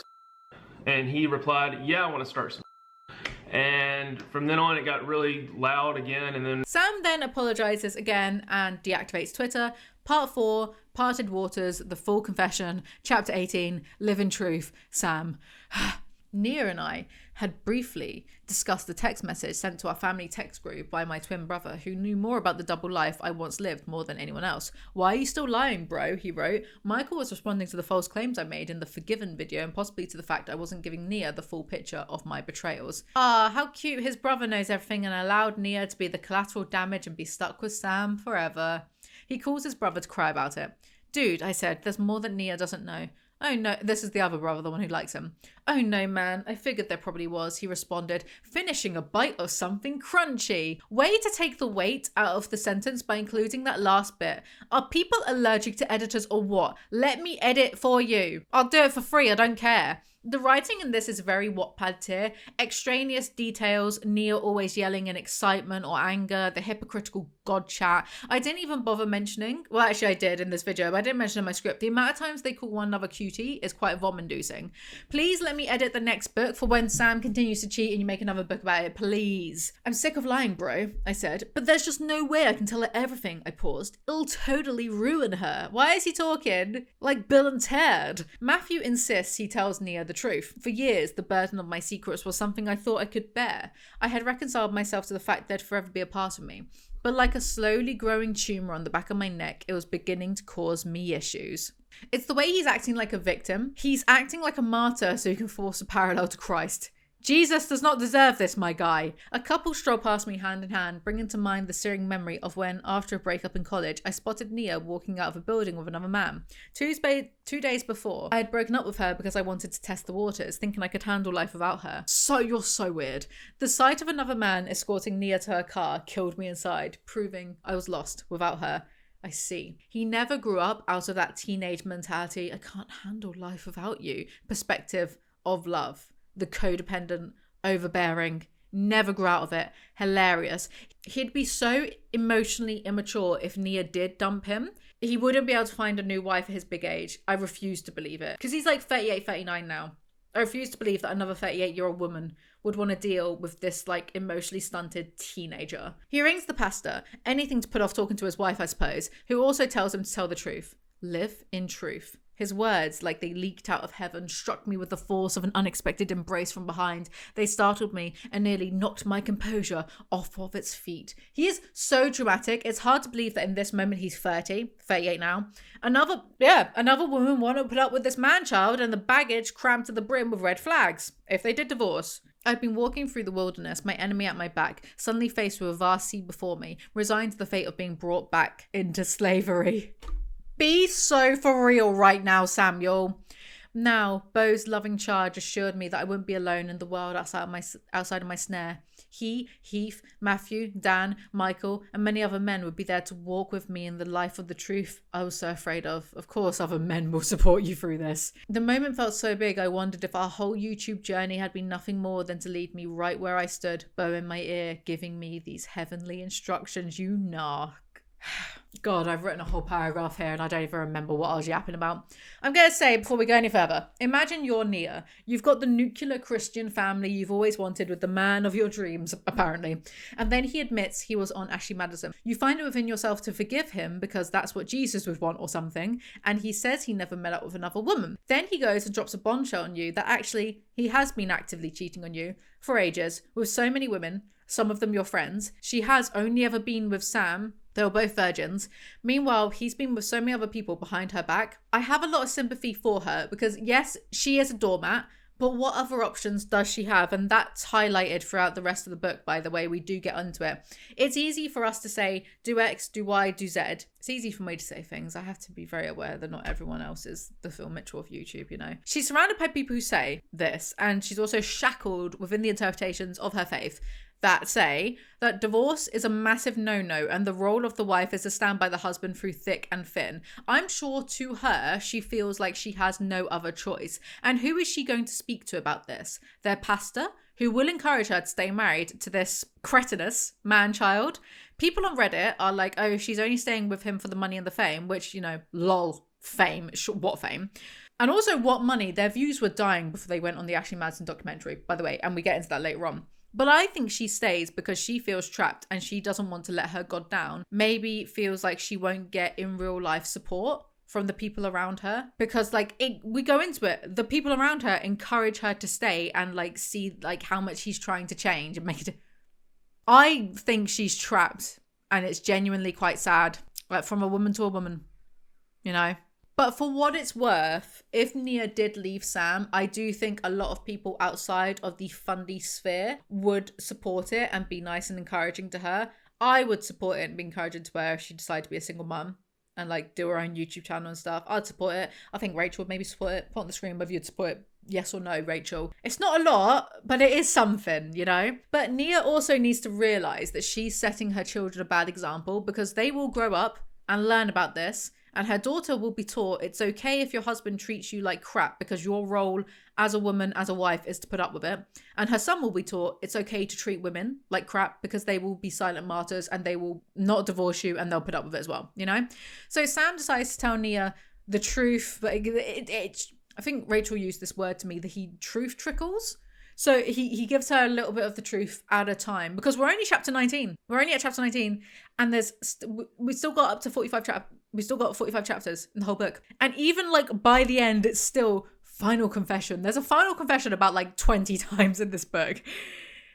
Chapter 19, Peace Illusion, Nia. As I sensed Sam's phone conversations winding down, I looked up from my phone, seizing a quiet moment to gather my thoughts before he returned to the car. This whole time he's been yapping on the phone, she's been sitting in the car, waiting patiently. His actions are so consistently selfish. Like always, I wanted nothing more than for things to smooth between us. I had this constant hope that in our marriage we would make it a habit to be strong for each other whenever one of us was going through a hard time. Since Sam was experiencing a level of anxiety that was the most intense I'd ever seen, I decided it was time to practice those hopes and set aside my hurt and disappointments for the time being. He's the one being a horrible husband and father, but she's doing her best to support him. Nia, please stand up. A flashback to the day after Sam had the crash going to the strip club, and Nia can tell something is off. She accuses him of kissing someone else. He says no. Then she goes, okay, and prays to God. And that's the whole chapter. They are really longing out this whole confession thing. Chapter 20, Trustful, Sam. I took in a deep breath and prayed against the sudden fear of cutting through ropes that bound me but also kept me safe from the unfamiliar territory outside of it. I expected my secrets to be revealed after I died in the privacy of God's kingdom. Coward. When did it start, I wondered? Was it in nursing school when I made friendships with men whose morals didn't align with my own, walking in the counsel of the ungodly? Be careful not to blame anyone but yourself. But had I chosen my friends more wisely, I may have prevented myself from behaving in the same friendly manner with my female classmates as they did. But I had separated myself from them after graduating, I remembered. Why didn't I stop? Blame everyone else. That'll work. A growing dissatisfaction for my job began to consume me. The line of work I had spent 6 years studying for confined me to a box of strict protocols, leaving little to no room for my creativity. You chose to work in hostel, my dude. Also, what creativity, pray tell? The lip syncing videos? Is that it? There's a flashback about his job, but it's mostly irrelevant and just a way of putting off the confession. I engaged the car's cruise control, but my life was about to become anything but steady, veering into lanes I'd never driven before. I needed more than just my speed to be controlled. I needed someone else to be in the driver's seat. I called on God. I am not sure that God can drive your car, mate. May I suggest a Tesla? He tells Nia, that was a joke, because they're driverless cars. That was a joke. No, by Elon Musk. Pfft. Elon Musk watches this video and he's like, have Alizee easy killed. Have the Rolling Stones killed. Oh, sir, those aren't... Do as I say. He tells Nia that he went to a massage parlor 4 times and went to strip... So a massage parlor in this case is, I think, a brothel. And went to strip clubs. All of this was so long ago, cutie, I tried to explain. It's not who I am anymore. He also met up with Nia's old co-worker to kiss and hold hands, which I don't believe they just did that for a second. He hung out with someone called Tracy. I don't know who that is, but he insists they didn't have sex, but they did kiss. Each word spoken seemed to pull my attention further from the road. The struggle to keep us... Like, considering he's already told us that he wanted to mitigate the damages to Nia and avoid upsetting her, so he was only giving her little bits of the truth at the time. I can imagine that when he says, oh yeah, we just held hands or we just kissed, I imagine there was like so much more that actually went on. Because he's clearly fine with cheating on her, so why would you just stop it at like a kiss? Each word spoken seemed to pull my attention away further from the word. Okay. The struggle to keep us safe while having this conversation was like trying to steer through a storm without wipers. Maybe don't have this conversation whilst you're driving then, you absolute weirdo. He says sorry and she keeps screaming at him. Fair enough. Chapter 21, Nightmare Drive, Nia. I sat as Sam's helpless passenger. Bet this was deliberate so she couldn't get away from him. Is he trying to tell me that he cheated on me? It didn't make sense that this godly man who was deeply in love with me, his family, and God could do such repulsive things behind my back. Doesn't he love us? Probably loves the idea of being a good husband, but objectively he's not. I don't think you can claim to love someone and then deliberately do acts that will cause them mental anguish. Repeatedly. Repeatedly is the main thing. Because again, like I said, like, I wouldn't tolerate a singular instance. But repeatedly? Then I remembered the time in high school when Sam suddenly broke up with me a day after he expressed his undying love to me. His face was a mix of anger and pain, yet he offered no explanation, only stating, you know what you did. I'm done playing these games. So in this flashback, she writes him a letter. It's a letter, I said. I know it's long, but please read it and get back to me. Okay, he replied, emotionless. Don't trust someone that can turn their emotions off like that, by the way. The following school day, Sam approached me and finally explained that he thought I had been staring at another boy during the pep rally to make him jealous. We cleared up the misunderstanding, and a week later, we started dating again. It's good to know he's never grown out of this mindset, huh? As I've tried to convince Sam that what he was telling me couldn't be true, in response to him telling me he had sex with a prostitute, I said, but you've always been so private about your body and who you'd be sexual with. You saved your virginity for me. I know, Sam responded, grabbing his hair. It was really a horrible experience. Well, she's lucky it wasn't a good experience then, otherwise he'd be going all the time, right? He says that, but then he went like several more times afterwards, so okay. He began with the least of his betrayals: massage parlors, strip clubs, parties, and messaging female friends on Facebook. He believed the physical affairs with strangers were worse than the emotional affairs with people I knew, with those I dared to even call my friends. Is that everything? The answer to this question would be the one I'd remember the most. As far as the big things go, that's it, Sam claimed. I did flirt with your co-worker Jane a few times, but she never reciprocated. Well, that's all right then. I can't believe I was so dumb, I said. To think that I was ever proud around my friends that I had a fun and friendly husband, and you were just trying to get with them the whole time. Before Jane moved away, she was a cherished friend and co-worker of mine. Sam explained that when he stayed at home for several months between graduating from nursing school and landing a job, he had developed a crush on her. My heart was shattered by the news. I thought she and I shared something special. Why hadn't she told me? Don't blame her, blame your husband. Throughout it all, he confessed, he had been watching pornography off and on. That is the least of your problems. As I scanned my brain for memories of interactions with the women Sam named, a moment came back to me like a shove to my chest. One of my friends had tried to warn me. Sam played with my hair in a flirty way on the drive to dinner yesterday, my friend Emma told me. I just thought you should know.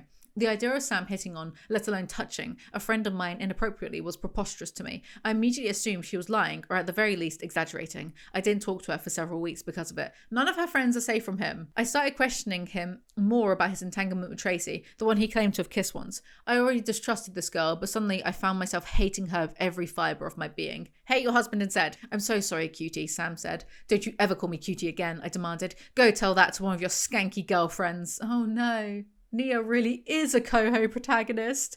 She tells her best friend and decides to divorce Sam. Chapter 22, Unsnared Sam. Hey guys, today has been one of the hardest days of mine and Nia's life by far, I said into our Canon G7X. especially for Nia. I don't care about you, Sam. Be quiet. Honestly, is it impossible for people to try to not come across as horrible when they're writing about themselves? Like, why does everyone struggle with this? They take a break from YouTube. Just a year and a half prior, Nia and I had found a church of Christians who immediately surrounded our family, inserting themselves into our lives unlike anyone before them. These are the same people who will tell Nia to not leave Sam. At their church, Sam previously met a bloke called Heath, who he looked up to. Do you want to grab coffee sometime? Although initially I felt uncomfortable with his question since I had never been invited out by another man before. Well, that's sad.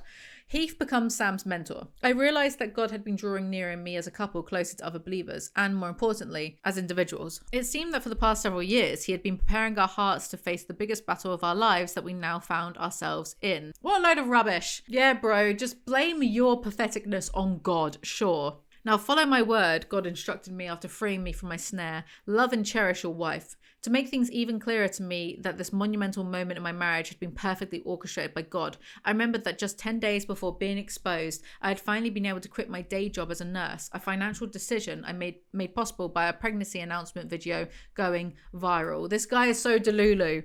I'm confused about the timeline of events because they had 2 million plus followers when the Ashley Madison stuff came out, right? So why did he only manage to just quit his day job as a nurse? Whatever.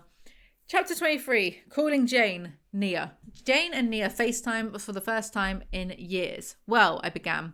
Sam just shared a lot more of me, including that he pursued you while we were working together, but you never responded to him. I just want to say thank you for that. I'm so sorry I never told you, she said. I assumed I was the only one and thought distancing myself from y'all would make it go away. That's why you moved away? I shouted. Tears immediately leapt from my eyes. It was a big part of my decision, she said, wiping her eyes. I really wasn't trying to keep a secret from you, I promise. I love you so much. I just didn't want to disrupt your marriage. I believe you, I said, crying even harder. And I don't blame you at all. Sam literally harassed Jane into moving away. He is a menace. Then Nia recalls a memory.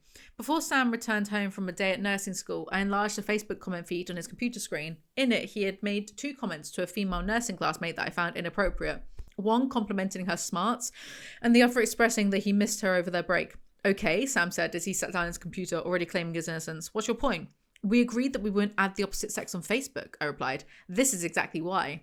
Why? So I can't communicate with my classmates? Sam sarcastically asked. No, so we can protect our marriage, I exclaimed. First off, I don't find this girl attractive at all, he said. Second, I'm just being friendly. That's totally besides the point, I shouted. The thing is, to normal, well-adjusted people, like myself, this is nuts. This is nuts. Women and men can be platonic friends. And before any incels say anything, if men can't be friends with women without the lens of sex, by that logic, bisexual people can't have any friends, surely. And yet they do. And yet they don't bang them. Shut up.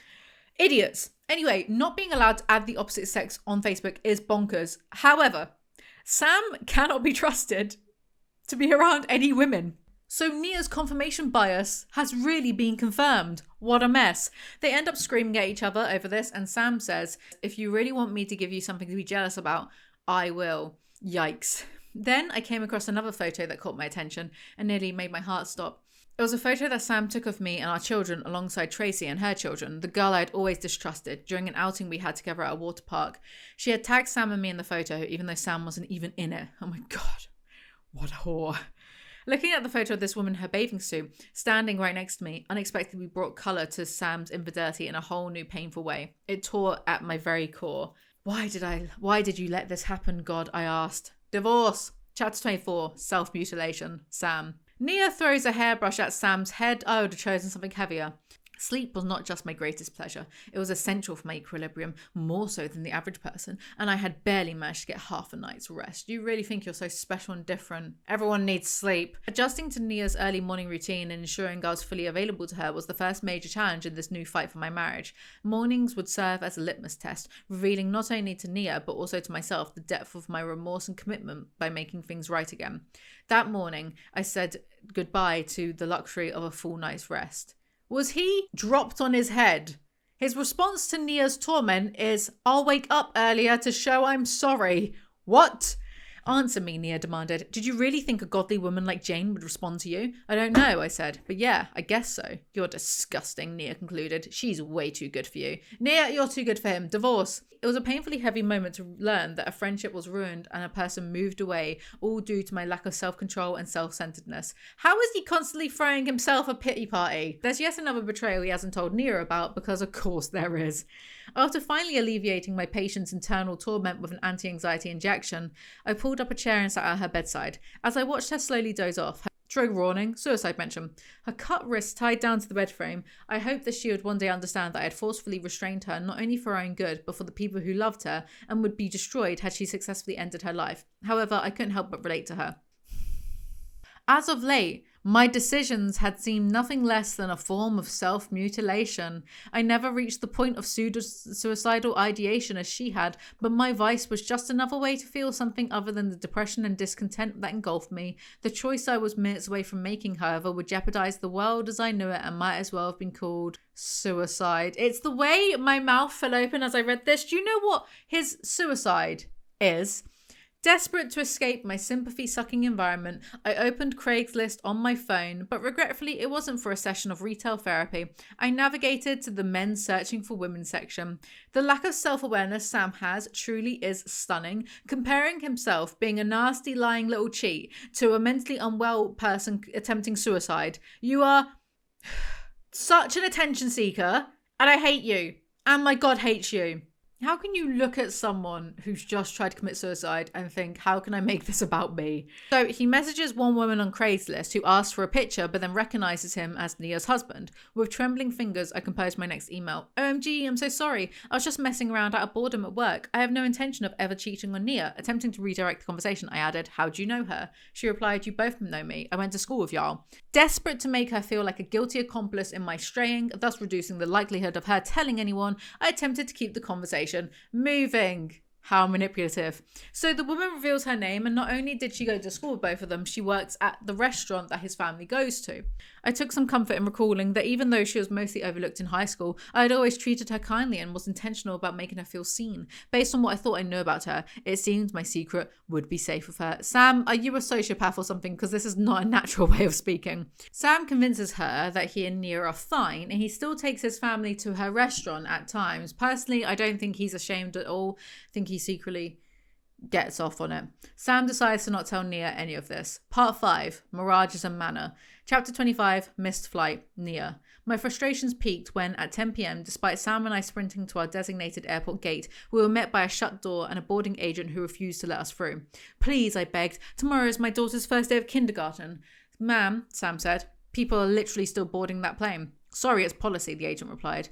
Not only was my marriage falling apart before my eyes, but now I wouldn't be present for one of the most important days of my child's life. I was fuming. Maybe the devil did it. Also, respectfully, I don't remember my first day at nursery or school, so it's really not a big deal. It's probably more of a big deal for the parents than the actual kids. Anyway, it's Sam's fault that they missed their boarding time completely, instead of being at the gate 2 hours early, so, dump him. Sam sorts them out another flight in time. They get home. Both their mums ain't speaking to Sam because of the whole Ashley Madison leak. Upon arriving at the Christian school where Symphony would attend, I met Sandy and her son, who was also starting kindergarten, in the school courtyard. Sam followed us with his camera, capturing one of my life's most confusing and emotional days. A month later, he uploaded it on a channel with the title Emotional First Day of School. He is actually Onision, and just like Onision, he's seemingly a sociopath. How can you be doing all of that whilst you've just completely shattered your wife with hundreds of betrayals? I took a photo of Sam and her together. After handing him back his phone, I looked him square in the eyes and said, I'm done taking pictures of you. Get used to it. Well, that was a lie. As Sam walked back to our car in tears, did he get hurt by the consequences of his own actions? Nia is determined to move on from Sam, and they go to meet with Pastor Bo. Sam because he wants to work on their marriage, Nia because he wants Sam to tell them every sleazy detail so she has their blessing to leave him. Chapter 26, Life Sentence, Sam. A neighbour says she saw the news about Sam. Well, she began thoughtfully, if each of you strives to move closer to Jesus, your paths will inevitably meet back up in the common ground of his name. Where on earth do these people live that all their neighbours are Christians? They live at the Vatican or something. At marriage counselling with the pastor. So not real, actual marriage counselling. I don't think it's helping anyone to keep giving more details, I said, and having to keep starting back at square one. Awesome, you're still keeping secrets, Nia said sarcastically, shaking her head as anger painted her face. I just feel like we're bringing back to life things that are long gone and dead now, I argued. Sam is still trying to lie his way out of trouble. It's just so cruel, I muttered, breaking out in a sweat as the moment drew nearer. Ah, how sad. Poor little old Sammy is uncomfortable, Nia said, her voice dripping with disdain. You have no idea how cruel this is. I'll be the one to determine that. Thank you very much. Now tell me. What's cruel is pressuring Nia to stay married to this pathetic little soggy cress sandwich. He tells her about going to strip clubs. Wow, she said, you wanted this marriage over before I did. Then she yelled, why didn't you just leave me and spare me all of this? Because I never wanted to leave you, I replied, because he's a selfish piece of work. There was a night I went out with my brother and Aaron, and I told you we stayed the night in the hotel, I started. And, Nia exclaimed, as I took a moment to collect my thoughts. We never slept at the hotel, I said. We took photos at it to make it look like we did. We drank and went to clubs. He is committed to being selfish, I'll give him that. I don't think Sam did any of this out of revenge for anything you did or didn't do, Nia, Bo gently said. From what I know about Sam and what I've learned about infidelity in general, I think Sam did most of these things from a place of low self-esteem. I nodded my head in agreement, thankful for Bo's insightful explanation. I hate the way he's written. Ugh. Ooh, I'm mad. I'm not a real human, and I think I'm AI generated. He continued, other women being attracted to him probably built up his self-confidence momentarily and made him feel better than he did about himself. I think those were the feelings he was mostly chasing. Ah, go to hell. You can have low self-esteem and not repeatedly cheat on the woman you swore to God you'll protect. He confesses more and more, but I continue to confess more inappropriate interactions with women. Messages sent, comments made, and moments of being alone with other women, such as the time I sat with a co-worker alone in her car for a few minutes before our shift began. Normal people can spend a moment alone with the opposite sex without it being inappropriate, you freak. Then Sam is all, I must make it up to Nia. We'll see. Chapter 27, Redhead at Walmart, Nia. Well, the chapter title sounds promising. I was headed home after volunteering for recess at Symphony School. I was crying so hard that the tears blurred my vision, causing me to swerve dangerously on the road. I turned the volume all the way up, attempting to drown out the feelings of loneliness. I sang the lyrics as loud as I could. This is my fight song, take back my life song, prove I'm alright song, hoping I could somehow make the words true for myself. But still, the only fight I could visualize involved pulling a particular person's hair and dragging her around by it. Bro, it's not other women's fault that your husband can't keep it in his pants. I sat thinking about what my next move would be. Agreeing to stay with Sam and work on our broken marriage seemed not only a confession of weakness, that I couldn't do life without him, but also as if I was condoning his cheating. If I didn't punish him for the pain he caused me, who would? But then, if I did go my separate way, would it be a mere distrust in God that caused me to give up? I felt torn between wanting to throw it all away and not allowing evil to win. Yes, staying with him does condone his cheating, and it shows him that he can and will get away with anything, and I would bet money that he is still cheating. But I thought that when I watched the Ashley Madison documentary as well, though. Because I think they asked him, his expression, his face, like, But also, how can you use God in this argument anyway? Why would your God want to torture you like this when you've done nothing wrong? She throws out a bunch of Sam's stuff as if that'll wipe away his betrayals. She thinks back to a time at Walmart. If the lines are short, I thought, I can be out of her with 5 minutes to spare. Typo. She sees Sam's co-worker. It was imperative that this woman saw me in my prime superwife mode. I offered my biggest, brightest smile as red hair against blue scrubs approached me. My snap decision was to pretend we knew each other. In reality, she was nothing more than my husband's attractive colleague. I assure you that other women are not the enemy here. Oh, we will, she responded. Sam is hilarious. You must be laughing all the time. Thrown off guard by a stab of jealousy, I muttered, definitely, that boy is crazy. After an awkward moment of silence, we exchanged farewells and went our separate ways. Once I got back into my car, the fake smile fell off my face. No matter the relationship, I hated sharing Sam with other women. I tried to find a silver lining to make myself feel better. I remembered how well dressed I was. At least I was put together, I thought. This is just sad, but she has been conditioned to be this way. Thing is, if she wasn't with Sam, like if she divorced him now, and then ended up dating a normal human being who had normal platonic friendships, aka nothing to worry about, Nia would be a nightmare to be with because of these like religiously inbuilt insecurities. I wonder if you took the religion out of it, how insecure she would be about the opposite sex anyway, opposite sex with her husband. I wonder, maybe she's just naturally that way. Maybe religion just gives more of an outlet for it. I don't know. When I arrived back home, I sent Sam off with his items and, as usual, a love note inside. I fed my children dinner, straightened up the house, then jumped into the bed. Snuggled up to my body pillow in one of Sam's shirts, I kept replaying my interaction with the redhead at Walmart. Like a grown, emotionally mature, they do exist, I promise, man wouldn't really want to be with someone who acts like this. That's the entire flashback, by the way. She ran into Sam's co-worker and nothing happened. They really are trying to pad out this book. Nia gets mad and wants to flush away her wedding ring, which, you know, she should. Oh boy. I said here, I'm going to die at this next bit. Like, this made me physically recoil. My reaction was visceral. Staying with Sam would be much harder than leaving him. Sure, starting a new life without him would be a struggle involving becoming independent, finding a job, but if I were looking for a real fight, it would come from staying with him. Taking the road of release resistance was never something God had ever asked of me. Despite my pain and confusion, I was sensible enough to know that although I wasn't aware of the details, God had a plan for me. Whatever it was, I knew I didn't want to miss out on it, no matter what was required of me to get there. Thankfully, I was surrounded by several women of God who regularly checked in on me, encouraging me not to let anger be the filter through which I viewed my marriage and Sam. They tried to balance my negative thoughts by reminding me to look at the bright side of the situation, namely that Sam was doing everything in his power to show how apologetic he was and that he was a changed man.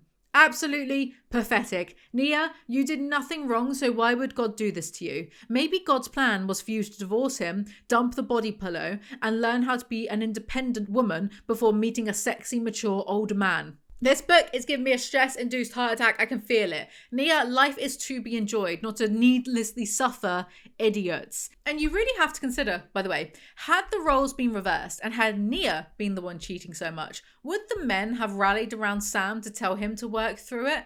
Don't make me laugh. Chapter 28, The Guardrail. Sam. In marriage counselling, Pastor Bo asked Sam what Nia needs from him. After a short pause, I turned to Nia and said, I think she needs me to show her the guardrails I've put up in our marriage and will continue to put up to make sure these things never happen again. Good answer, Chantel laughed in a deep, hearty Glad you find this funny. Also, who is Chantel?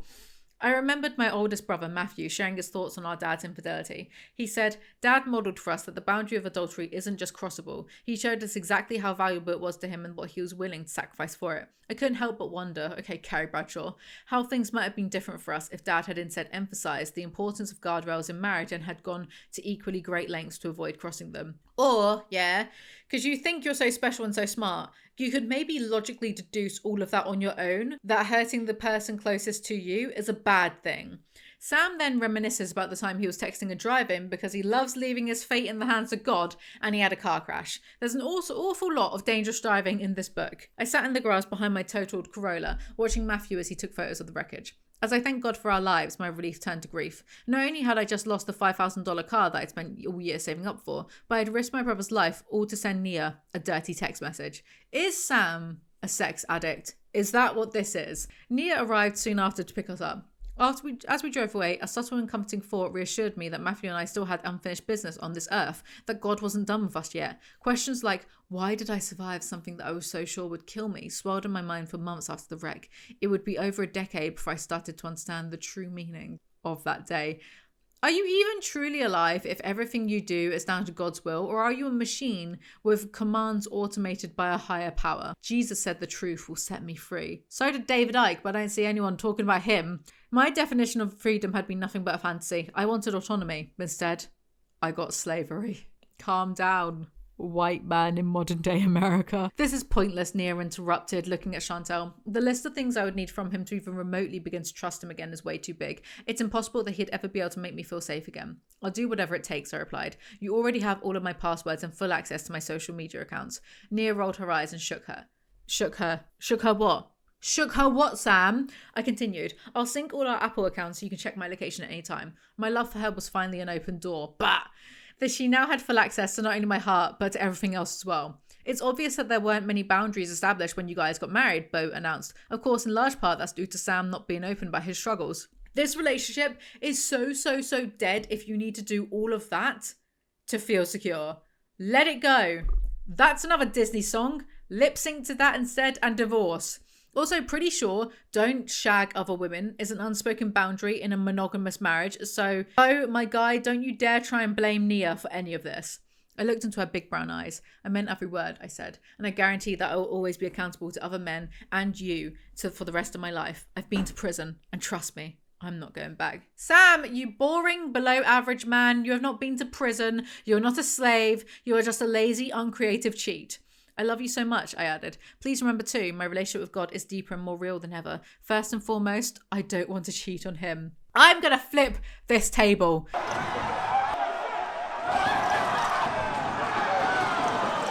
Yeah, Nia said, taking another drink of her wine. Do you think you could ever cheat again, whether it's on me or anybody else? I'll say this, I began. The moment my relationship with God begins to slip will be the moment I'm much more at risk of backsliding. So you could do this again, Nia exclaimed. Unfortunately, I replied, probably. Without Jesus to fulfill me. I've already seen I'm capable of anything.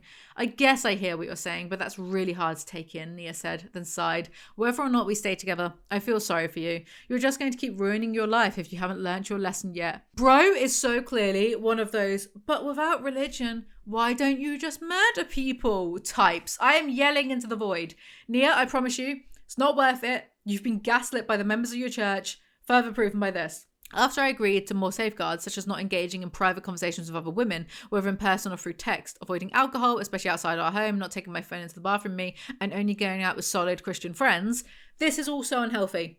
It's insane. I mean, avoiding alcohol is fine because alcohol is devil juice. I'll agree. But the rest of it is just so unhealthy. They kiss and make up. Chapter 29, Revenge, Nia. Good God, I hope she cheats on him. They make up and have sex, and Nia gets upset afterwards and wonders whether he emotionally manipulated her and wore her down just to get sex from her. Healthy. The following day, feelings of being duped by Sam intensified. I sat on our couch and thought how good he must be feeling about himself. He got away with murder and then some. He deserves to feel like I did, I thought. Deserted, used, and second choice. Then thoughts of revenge entered my head. I should go to a bar with a guy and send a picture of us together to Sam. I remember that Sam had told me his friend Mitch had made a couple of sexual remarks about me, and that was why he stopped hanging out with him. It would kill him inside. Hell yeah, Nia. Hashtag waste his time 2024. Ultimately, she decides against doing this though. Boo! Nia has a night in with her friends, and I expressed that Sam didn't deserve to have sex with me, let alone have a second chance as my husband. I wanted him to experience the pain of rejection like I had. Instead of ganging up on Sam with me, they encouraged me, reminding me that he was still my husband and that I should see it as a gift that we could comfort each other in such a way. They shared my sadness and anger, but refused to say anything demeaning or judgmental about Sam. They hated his sin with me, but they wouldn't hate him, the sinner. This is basically toxic positivity. Sam is not entitled to Nia's body, no matter what their relationship status is. From what Nia tells us of them, I can't imagine any of her friends would support her if she actually did divorce Sam, furthering my theory that to her perspective, she doesn't have any other option than to continue her marriage. So bolstered by her rubbish friend's rubbish advice, Nia heads home and wonders if she should let Sam sleep with her tonight, only for Sam to turn around and tell her about yet another betrayal. What a farce. So she goes back to her friend's house to get away from him. We devised pretend plans of what we'd do if we ever saw one of the girls from Sam's past out in public. Homewrecker and aisle 5, Sandy jokes. Oh God, is this Christian comedy? Fueled by heartache. I'm going to convert to Mormonism, I've decided. Apropos of nothing. I just think that'd be so funny of me. I'm not going to swear anymore. I'm not going to drink caffeine. I've already got the no alcohol part down. I'm going to believe that Jesus was American. I've just decided I'm going to convert to Mormonism and there's nothing anyone can do to stop me. I really like the Book of Mormon, okay? They're so cute. So patronizing. Fueled by heartache and confusion, our imaginations came up with some very dark scenarios, even for our past selves. Maybe focus more on your husband rather than the woman, yeah? She tells her friend that she's going to divorce Sam. Chapter 30, Sex Ed Sam. His mum catches him years ago watching porn as a teen and tells him sex isn't really like that. So then Sam sometimes thinks of her sadly that her sex life isn't as good as his. Where? I just know it's missionary with the lights off. My need for Nia's adulation outside and inside the bedroom ran so deep that I began having recurring nightmares about her purposely dismissing me. Those dreams, it would turn out, were foreboding, deep-seated fears about the inevitable day when my dependence on Nia would no longer hold. Get a life, Sam. So then teen Sam gets life advice from movies. There was a boy, a very strange, enchanted boy, the movie began in song. Wow, that sounds like me. Oh, an exceedingly low bar. It continued, the greatest thing you'll ever learn is just to love and be loved in return. I couldn't agree more. I reckon it's better to learn fluent Japanese, to be honest.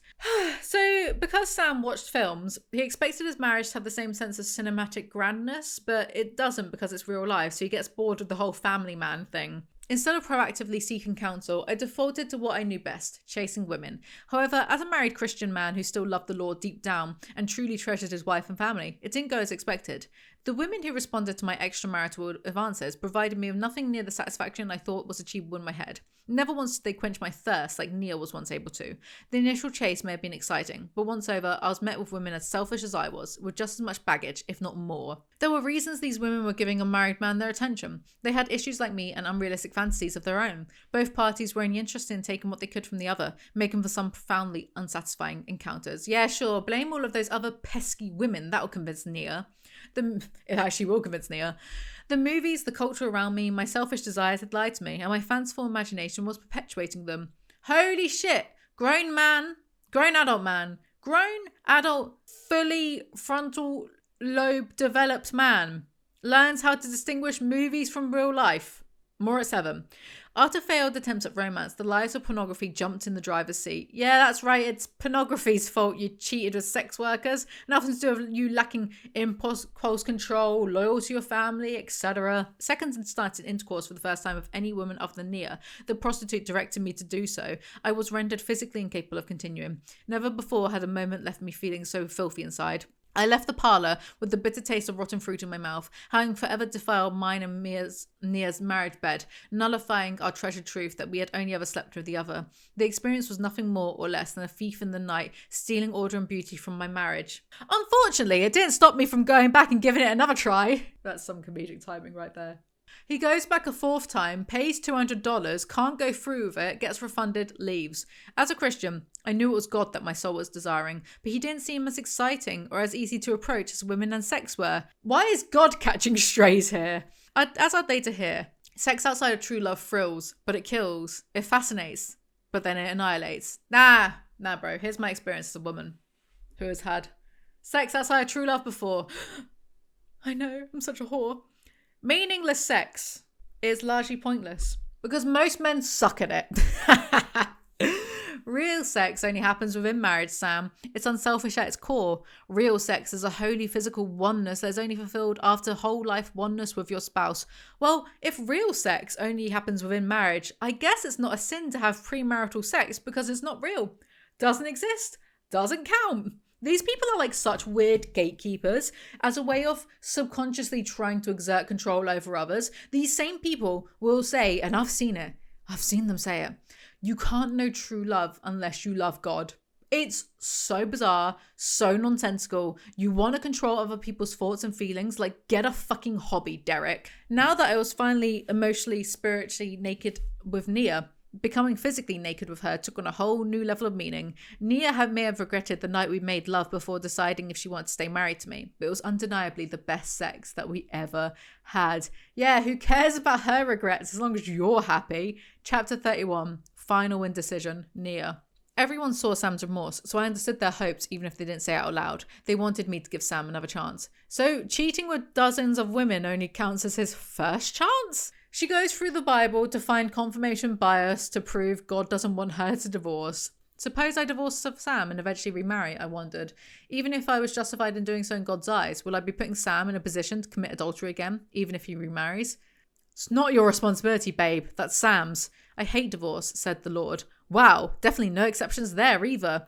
These eggheads have no real idea of how big the universe is, how big the biggest known black holes are, because if they did, they would not believe in a God that's constantly up in everyone's business. I stopped asking questions and started praying. God, please, I began, looking up the big oak tree in our front yard. Make it clear to me. Is it wrong to divorce Sam? Should I? I don't think I could ever trust him again. Please, Lord, I may hate Sam, but I do love you. Babe, what loving God would want you to stay in a marriage with someone you're saying you hate? I already gave you the answer. A loud gasp escaped me as I realised the words were from the Lord. I immediately knew what he was referring to by the answer. Sure you did, Nia. Nia remembers when she went to a baby shower soon after her own miscarriage and found it therapeutic. Women kept going to Nia for advice and she asked God why, and God says you and Sam will be in marriage ministry. I'm doing my best to keep a straight face here. The thought of these two helping other people's marriages is proof that God has a sense of humour. While I was pleasantly surprised by God's clear communication with me once again, I was equally disturbed by what he said. She's hearing a voice and doesn't like what it's saying, but will go along with it. But I would be the bad person for calling this out for what it is, right? 2 words. First word starts with M. Second word starts with I. She wants a clearer sign from God that she is to forgive Sam because we've got a book to stretch, damn it. Chapter 32, Holy Blouse, Sam. Hi, I'm back. I had a haircut. How does it look? She said she was going to chop off 3 inches because it was full of like dead split ends and whatever. And I was like, yeah, go for it, whatever. And then I was playing my hair, as I do. And I was like, what? Where's it all gone? Like... There's a lot of it is gone. For weird, for like Noel Fielding. But, you know, without dating a 16-year-old when I was 36. Oh God, we've already started off like horribly, haven't we? And I got my tooth fixed. Did I even mention that? That I chipped a tooth? Not because I get enough calcium, thank you. I take supplements. But he said it was, well, what I thought. Did I mention that? Like, they filed, like, some of my bottom teeth so they'd fit together properly because I'm doing the second lot of Invisalign. Did I mention that in this video? Not even Invisalign Pro Liner because it was cheaper. Not that much, but still, whatever. Did I even mention any of that? Well, they fixed my tooth. Didn't think what was going to happen until they were all finished, but that's nice. So, we're all caught up, I think. I've fixed my tooth. I've fixed my hair. I need to get it dyed next. Need to fix my face. Things are coming up. They're coming up Millhouse. Anyway, should we just get on with it? This godforsaken book. I believe we got to chapter 32, Holy Blouse Sam. Sam is trying to repair damages with Nia. Oh my god, wait, I actually have loads to catch up on. I should be a vlogger. No, because no one would care. Vloggers like these guys don't know how easy they've got it, like, comparatively to other YouTubers. Like, you're just going to vlog your life and people will watch that because they give a shit. Wow. Privileged. Oh, yes. Did I tell you guys that I'm going to be making a thingamabobby, but I'm not giving any details about it? Hopefully early next year, in the pre-production planning stage of it at the moment. I'm also going to be creating another thingy, hopefully earlier, so maybe like the back end of this year, with some familiar faces. So that'll be exciting if we pull that off in the really early stages of that right now, like plotting, treatment, that kind of stuff. So that's exciting. I've got 2 exciting thingies coming up within the next few months, so that's very exciting for me. And I have new merch designs, but I need to put them, I've put some of them on the products, but look, my life is just so hard. Like, how am I meant to just like get a thing and put it on a t-shirt? It's honestly too much work for me. And I've got an extra little side gig outside of YouTube, as one should. Ugh. Like, have you seen the way that... This is not the video. This is not the way KSI has been acting on Twitter with his little lunchlies. It's so embarrassing. Like, bro, you're 30. Like, grow up. Grow up. Didn't he have a whole documentary on how he's, like, grown up now? But he's meanwhile, like, shitting himself on Twitter because one person said, like, one thing. In the sea of negatives, he's really, like, fixated on one person, some Minecraft YouTuber saying one thing about his, like, rubbish, gonna get sued for slander, about his product. Like, grow up, behave. You're 31, act like it. Yes, I got another little side giggy thingy that obviously I'm not going to say too much about because it's nothing to do with YouTube and it's stuff, but it's good. It's good for me to have like a little side gig, side hustle going on, like good for me mentally, you know, it gives me more things to get out of bed for. I need to revisit the one of the parody eroticas that I was writing, the one about David Cameron, though I didn't even use his name in it. His name's Michael something, I don't know. Because I was going to release that like last year, well, not last year, early this year, but then my life got turned upside down. So I should really look at releasing that. But the thing is, it's been so long since I looked at it, and it was in like the first or second draft stages anyway, that I'm kind of over it, and now I don't think the idea is funny. It was about, you know how David Cameron allegedly had sex with a pig? It was kind of like that, but with aliens. I'll just say it.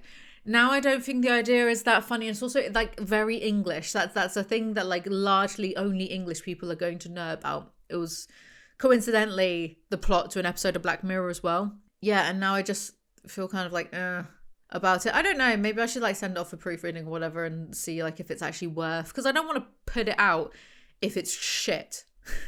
Duh. But I have lots of other fun little story ideas I might try and develop when I've got time.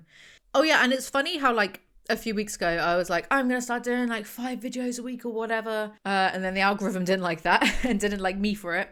And then as soon as I decide to do something like that, I just don't do it and I don't upload for like 3 weeks instead. So I decided I'm going to do 1 book video a week for the time being. And that's it, just because I've got so many like extracurricular stuff going on, like my little side project, and I need to philosophy videos. I will do philosophy. That's the thing. I will mainly do 1 book video a week, and then I'll do like philosophy and like whatever on the side as well. Good? Okay, good. Right, I think we're all caught up. Whereas I used to walk on eggshells to keep my secrets hidden, I was now just as cautious in ensuring Nia knew I had nothing left to hide, being extra careful to avoid doing anything that could be misconstrued as a sign of unfaithfulness or keeping a secret. Simple acts like spraying on cologne, keeping my phone in my pocket, or being alone in a room required careful consideration.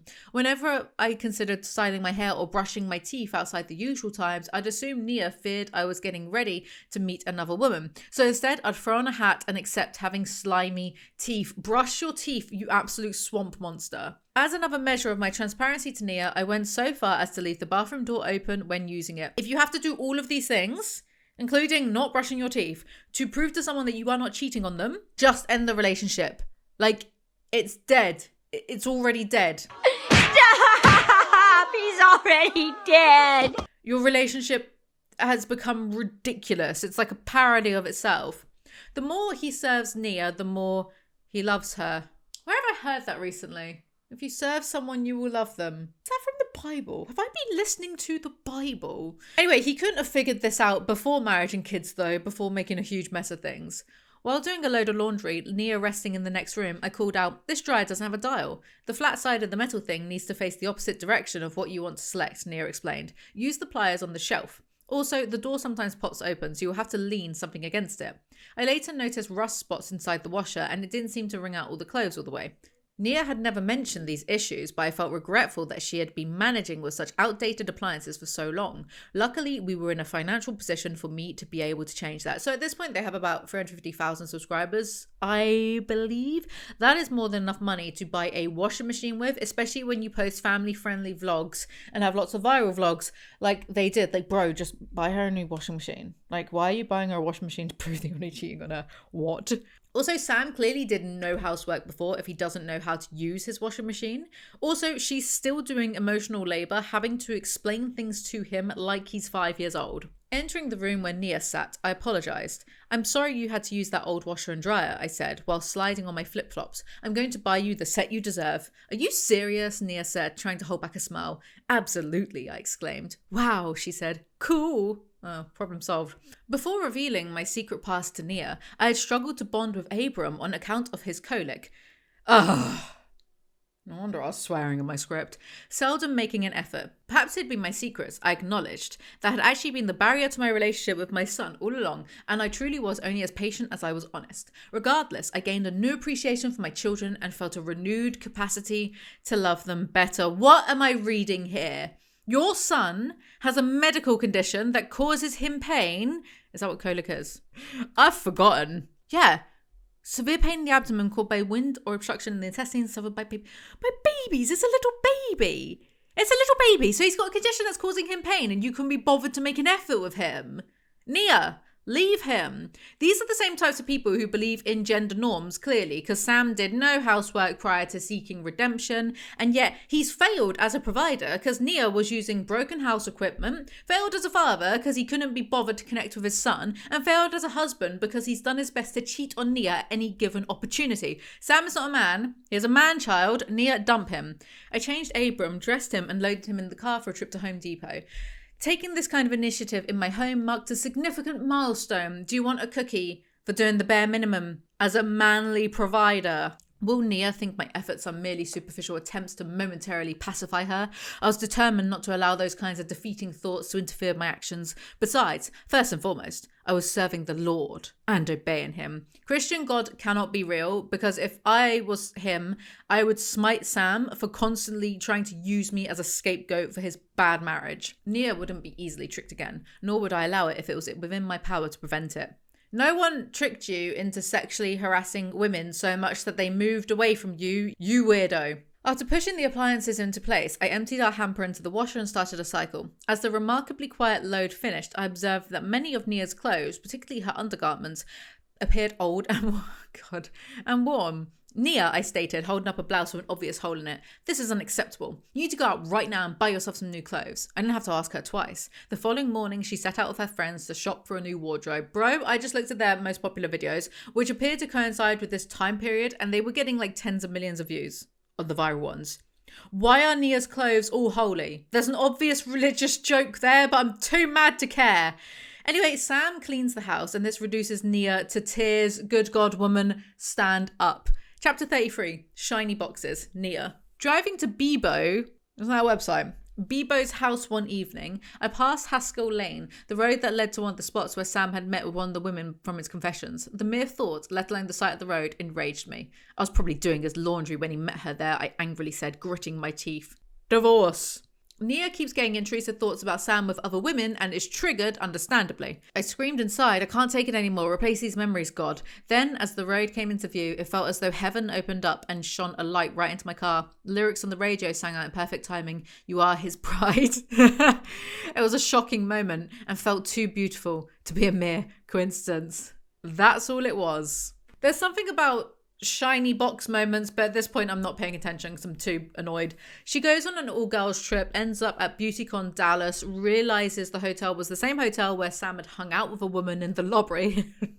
Lol. And she takes this as a sign from God rather than a sign that her man sure did get around everywhere, anywhere. Anything, everywhere, all at once. That's Sam's motto. Anyway, she replaces the ugly memory with a nice one of her and her friends, so that's something. From then on, that hotel will be remembered as the place where I spontaneously got coffee and wandered around my girlfriends taking selfies, and not as the place where my husband chose another woman over me. Thank you, God, for your healing power in my life. Thank yourself. You're the one doing all of the work. She has fun, but Sam rings her with bad news. Every chapter ends on like a big cliffhanger. Chapter 34, Temptation Test, Sam. I can't take it anymore. I can't. Sam's car breaks down outside the church community group, so he waits for a mechanic. Upon looking up from my phone, I spotted the homeowner, Lisa, a woman in her late 30s who had hosted our community group the night before, emerged from her home dressed in a workout attire. Oh no, I anxiously thought. She began walking towards my location through her freshly cut lawn. I bet you want to see her freshly cut lawn. Shut up. I can't be seen talking to this woman alone. Lol. Lisa invites him in to wait because it's too hot outside, and bloody hell, it's not what I said. My heart pounded.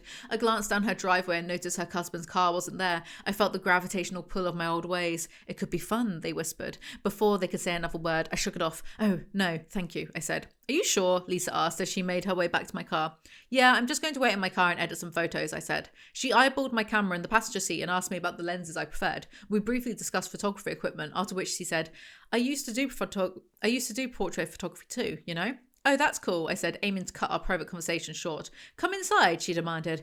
I bet she didn't demand. I bet she just insisted because it was hot and he was sitting in his car. I'll show you my work and get you some water. I took a deep breath as my heart began to race again. I didn't feel any romantic or physical attraction to this woman, and I didn't sense she had any towards me. However, I knew that situations like these had the potential to cause those type of feelings to develop. Dude, she's from his community church group, and is probably just trying to do a nice, like, Christian thing, I suppose. But because she has a vagina, he is immediately thinking inappropriately. Is Sam a danger to women or what?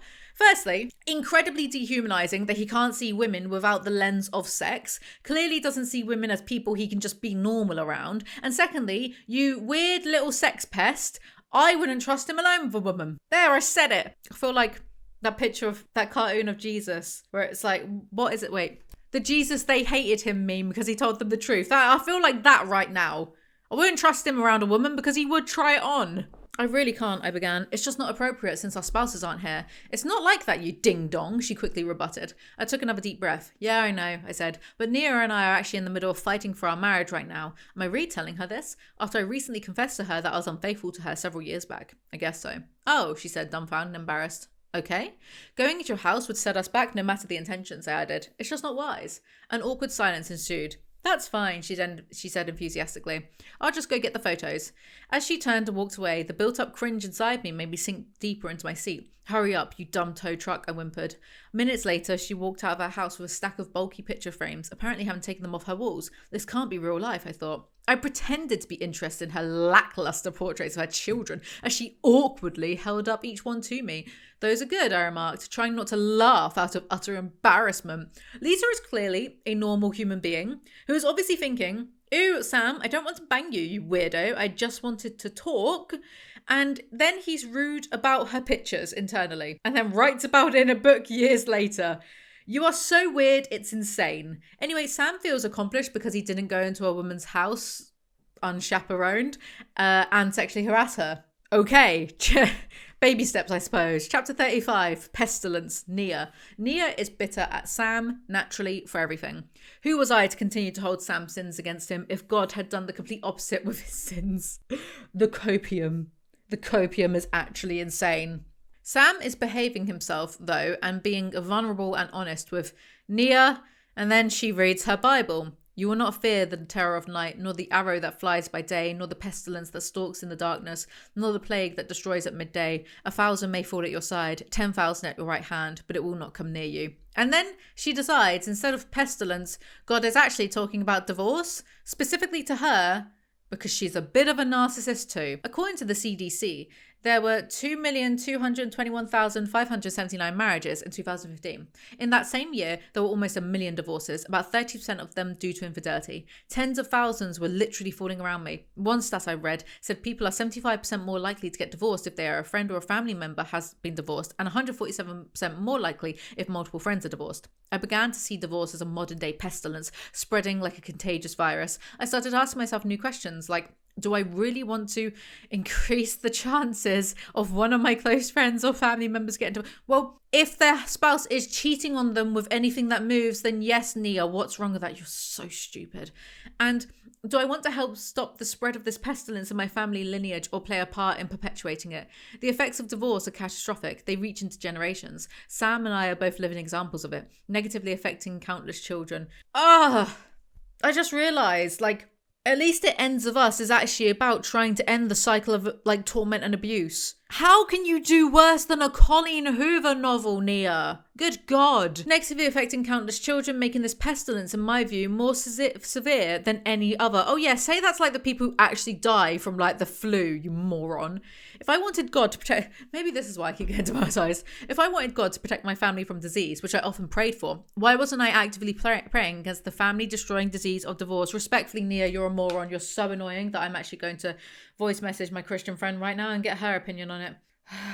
I'm finishing off my video about, the Christian vlogger couple that I told you about called Sam and Nia. They've written an autobiography about how he was just cheating on her constantly. And basically the women at her, they're American, the women at her church were basically you have to forgive Sam for cheating on you 1 billion times at strip clubs, with sex workers, with your best friend. He basically sexually harassed her best friend because her best friend was no, I'm not interested. And he kept harassing her until the best friend moved away. That's how deep and serious it is, right?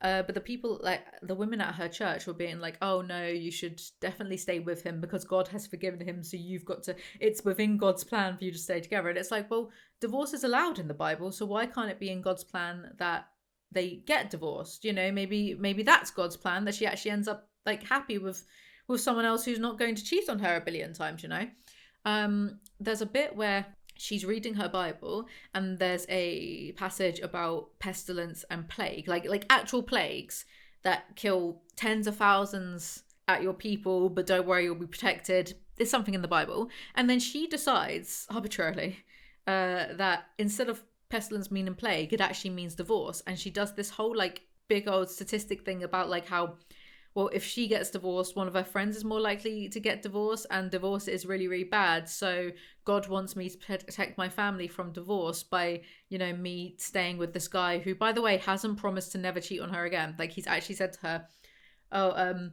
well, I don't want to betray God, but yeah, I might cheat on you again in the future. I don't know what the future holds. He can't be he can't be alone with a woman. Can't even message a woman because otherwise he's going to try it on with them. It's really bad. So you're a Christian. What do you think about that, do you think God would want her to be so miserable in this marriage with this guy who's like failing as a husband, as a father, like failing on his vows that he made before God to, like, you know, protect her? It feels like massive copium, because adultery is one of like the only reasons you are allowed to get divorced within the Bible. I think even Jesus said so. But she's like looking for random passages to try to like get confirmation bias that, oh, God doesn't want her to get divorced. So what do you think about that clusterfuck? Sorry, I need to hear back from her about that, because it's you know. Nia, respectfully, you're an absolute fool. It is better to divorce than live in constant misery, teaching your children to put up with being miserable too. Oh, Nia decides she's going to trust Sam, and then miraculously the next day from this epiphany falls pregnant. Be honest with me, Nia. The pregnancy came first, didn't it? And that's why you decided against divorce. It's hilarious, though, that they both take it as a sign from God that they are meant to stay together, rather than realize it's the obvious consequences of sleeping together without protection, which they had done a month prior. They are happy for all of 2 paragraphs, and then the chapter ends on an ominous depression. Struck our home once again. Part 6. Eden reclaimed the final confession. Not another confession, please. Go to actual confession, you weirdos. Chapter 36, Wake Up Crash, Nia. The blaring Hispanic music drowned out everyone's conversations except the one I was having with myself in my head. The familiar taste of jealousy was in my mouth. Sam just cracked a joke. Is he going to glance at Amy to see if she's laughing at him? I know what you're thinking, because I thought, oh, God, what's this mundane drama about now? But this is actually a flashback to high school where Nia is jealous of this girl called Amy, and because she and Sam used to date for a little bit. But then Sam also lives with Amy for some reason. I don't know. But you can see how I would mistake high school pettiness for their real-life adult marriage, though. Can't you? Sam finishes his dessert. Without skipping a beat, Amy said, "Here, have the rest of mine," as she slid her unfinished sherbet over to Sam. To my shock, Sam picked up the carton. "Oh, thanks," he said. I put on a smile and clenched my teeth as I watched Sam dig into the sherbet. Amy straightened up in her seat, seemingly proud of appeasing my man, then awkwardly glared in my direction. "I need to use the restroom," I said. I stood in front of the restroom mirror and watched myself take several deep breaths, allowing my anger to show through. I wanted to scream, "Why couldn't Sam have been man enough to say no?" I thought. Well, I'm glad this pettiness wasn't a precursor to their marriage. My car became nothing more than a prop to help me convey my anger to Sam as I sped down a dark country road towards Amy's house to drop him off. You guys really have to work on not driving around when you're emotional or drunk. Mindlessly driving 60 miles per hour in a 30? You couldn't waterboard this type of info out of me. It's like you want us to dislike you. Our conversation was going around in circles. Before I knew it, so were we. The asphalt road I was speeding on suddenly turned into loose gravel. I took my foot off the gas and felt like my car was suddenly hovering above the ground. "Don't hit the brakes," Sam instructed as he leaned over and grabbed the steering wheel. In a split-second decision of wanting to bring the demented car to a stop, I slammed my foot on the brake pedal. "Oh no!" I screamed as my car suddenly started drifting sideways. The car swung us around, sending us swirling in slow, steady spins as if we were on ice, all while moving down the narrow gravel road at an unchanged speed. "Oh God, please no," I screamed as Sam tried to regain control of the car. After completing 2 circles, we were thrown into the steep, dark ditch. The sound of crunching metal rang through the darkness as my body was pulled into my seat. Then, everything was suddenly still. I started crying as Sam expressed his frustrations with my careless driving. "I can't believe you, cutie." As I tearfully repeated my apologies to him, he continued, "Your jealousy almost got us killed, and now your brand new car is gone. Sam has the EQ of a teaspoon. Anyway, it's a miracle they were unharmed. God sure shows his favoritism, doesn't he?" We agreed that the car accident was God's correction for our disobedience, his way of guiding us back onto the right path. We repented of our sexual impurity and vowed to wait until marriage to be physically intimate with each other again. Wow, life is so much simpler when you attribute everything you do to God's plan. I didn't get out of bed today. It was God's plan. I punched someone in the face. God's plan. Me doing this YouTube video being mean about their bad book. God's plan. It was only a matter of weeks before Sam and I succumbed to breaking our vow of remaining sexually pure. Abstinence don't work. Chapter 37. Broke Sam. There was a petition on change.org for Sam and Nia to come back to YouTube just because they took a break for a month and a half. Grow up. They resumed vlogging and go from 350,000 subscribers to 2.5 million in 3 years. God, I wish that was me. And get over 1 billion views. That is a lot of money, FYI. One of their most viewed videos has 63 million views and made $77,000.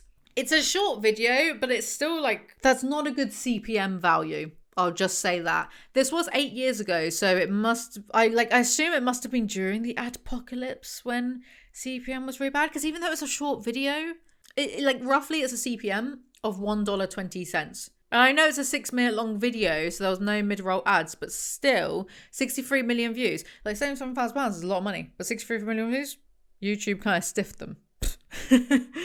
Let me put it this way. Videos can make more than $10,000 per 1 million views. Not all, not everyone. Depends on your CPMs. Depends on like how advertiser friendly you are. Vloggers, so they would be. Even them. Just depends on your CPM and how marketable you are. You can still swear. I swear. I don't do too badly. So I can get away with doing one video every so often. But 1 million views can make £700 or it can make like over $10,000. You know what I mean? No one cares. Anyway. I find it interesting because I like money. I don't have any money, but I like money. At the pinnacle of our YouTube career in 2017, we amassed 330 million views for the year. With each passing year, our viewership plummeted. By 2022, we could only manage to bring in 10 million views for the entire year, a 97% dip. So he goes from this, making several $100,000 per year easily, to having no money in the bank account and get into credit card debt. So say they have $1 CPM, which they wouldn't. The longer your videos are, the more mid-roll ads you can put in. If you're advertiser friendly, like your CPM should be better than $1. I've seen some people say on average it's like $4. Depends. But like big channels, their CPM can be like $10 per 1,000 views, $15 per 1,000 views, $20 per 1,000 views. If so, 1 million, if you've got a $20 CPM on like a decent length video, if it's like you're a big creator that YouTube favors, then you're making 20 grand per million views. It's still like, yeah, YouTube are annoying and they don't tell you what to do, but it's still a lucrative career for a lot of people. Like, remember when Watcher were like, and then people were defending them, being like, oh, but the advertisers, and it's like they've got friendly content. Oh, what? Because they like say shit every now and then. Who fucking cares? Well, I'm not gonna get demonetized for that. My second bully video did get demonetized though, and I don't know why. Is it because I was like threatening Jared too much? I don't know. But that got demonetized. I'm not happy about that. And YouTube don't tell you really specifically why. They just, whatever. They try, like, they send you a monthly email in which they try to be transparent. But really, there's no guidebook on doing it. But it's still, YouTube is still a lucrative career for a lot of big creators. Don't believe a lot of big creators sob stories like Watcher. Oh, we have to make a streaming service. Why? And now you've tanked your channel and your streaming service isn't doing well. Okay, good one. I'm going to get into marketing consultancy. Not that anyone should listen to me.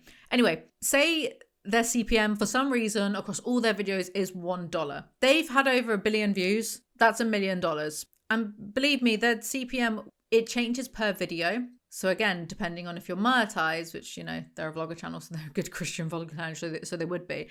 Depending on how long it is and how many, it could be, they could have a video that's between like $1 or like $5 or whatever. It fluctuates per video. But at a minimum, if their CPM is at least $1, then they've made $1 million from 1 billion views. So my point is, where did all the money go, Sam? You weren't spending the money on household appliances, so where is it going? On strip clubs? What did I do wrong? Why hadn't I been a better steward? Why us? Then I begged God, please don't send me back to a 9-to-5. I can't even laugh at this because that is literally me every other day. I'm like, I can't do this anymore. I've got to get back to a 9-to-5. I'm going to make my own company. Screw it. I'm going to do everything myself as usual. No one wants me to present a documentary. I'll make my own documentaries. No one wants to give me a proper job. I'll make my own jobs. That is a threat. He spends the rest of the chapter crying about not being one of YouTube's golden boys anymore and having no money. Guess we all know why now. They agreed to go on the Ashley Madison documentary though. Chapter 38, The Diagnosis. Nia. Are you saying it's my fault that my husband cheated on me? I asked, my voice filled with passion. This chapter is going to be a juicy one. I don't think it was actually. She's seeing a therapist about her insecurities with Sam, and the therapist says that she has PTSD because of Sam. Divorce, babes. So of course she turns to her Bible for help. I placed scripture cards around my house and kept the worship music playing in the background all day. Is this brainwashing? Are you literally trying to brainwash yourself? What is this? For months, most evenings, after kissing our children goodnight, he'd pour us each a glass of red wine and would cozy up on the couch and have deep heart-to-heart chats. Ah, so you can only stand being around him once alcohol has lowered that inhibition. Got it. Nia then starts deluding herself. We took a family trip to New York, soaking in the festive atmosphere during Christmas, where we ice skated at Rockefeller Center beneath the famous Christmas tree. Snap! Oh god. Let's go into my cringe collection. I took a mental image and used it to cover up a painful visual of one of Sam's confessions. She's literally brainwashing herself. We took a road trip to the snowy mountains in New Mexico, stopping at the Grand Canyon, I'm jealous, on our way there, where we enjoyed the incredible views during a family bike ride. Snap! I'd revisit those mental images anytime I was tempted to think about Sam riding alone in a car with another woman. They then buy a plot of land and make a cabin, and Nia uses this to overwrite memories of Sam's affairs, and they rent the cabin on Airbnb, and I looked it up and looked at the cabin, and it is gorgeous, but it's covered in taxidermy. I guess we don't care about all of God's creations, huh? But I want to go, but remove the taxidermy. Whatever. She says her therapist's words were true. By acknowledging your brokenness and your need for a savior to do what you cannot do alone, you open yourself up to the one who specializes in healing. Through this, your marriage will do more than merely survive. It will thrive and glorify God. He's far from done giving you more shiny boxes. This, wasn't a real therapist, was it, Nia? That never, happened, did it, Homer? Yes? Chapter 39, Joyful Heartache, Sam. They're getting a new vow ring or chastity belt or I don't know, something to forgive Sam's betrayals. Do you trust your husband? The jeweler asked Nia as she marveled at the 4 wedding ring options lined up before her. He was unaware of the underlying significance of his question, but Nia and I, meeting eyes, secretly understood. Nia was hesitant. As Nia gazed into my eyes, stretching into what felt like an eternity while she contemplated her reply to the jeweler's question. That jeweler is literally just trying to do their job and make a sale. Meanwhile, you have these 2 nitwits dragging them into their personal problems. He reminisces about asking Nia's mum for permission to marry Nia, but she's like, how are you going to take care of her? I rose from the floor, embarrassed that my cute stunt hadn't unfolded as I imagined. She didn't leap out from her chair out of excitement, burst into tears, or pull me into a bear hug. I sat on the couch beside her, a mixture of disappointment and curiosity swirling in my head. Did I catch her at a bad time? I wondered. Sam's desperate need for everyone to constantly adore him is grating. Bebo outlined a few basic expectations of me as her daughter's future husband. If you promise always to make God number 1 in your marriage, Bebo said sternly as she held up her index finger at me, then yes, I'll be your mum-in-law. I actually sighed when I read this. Ugh.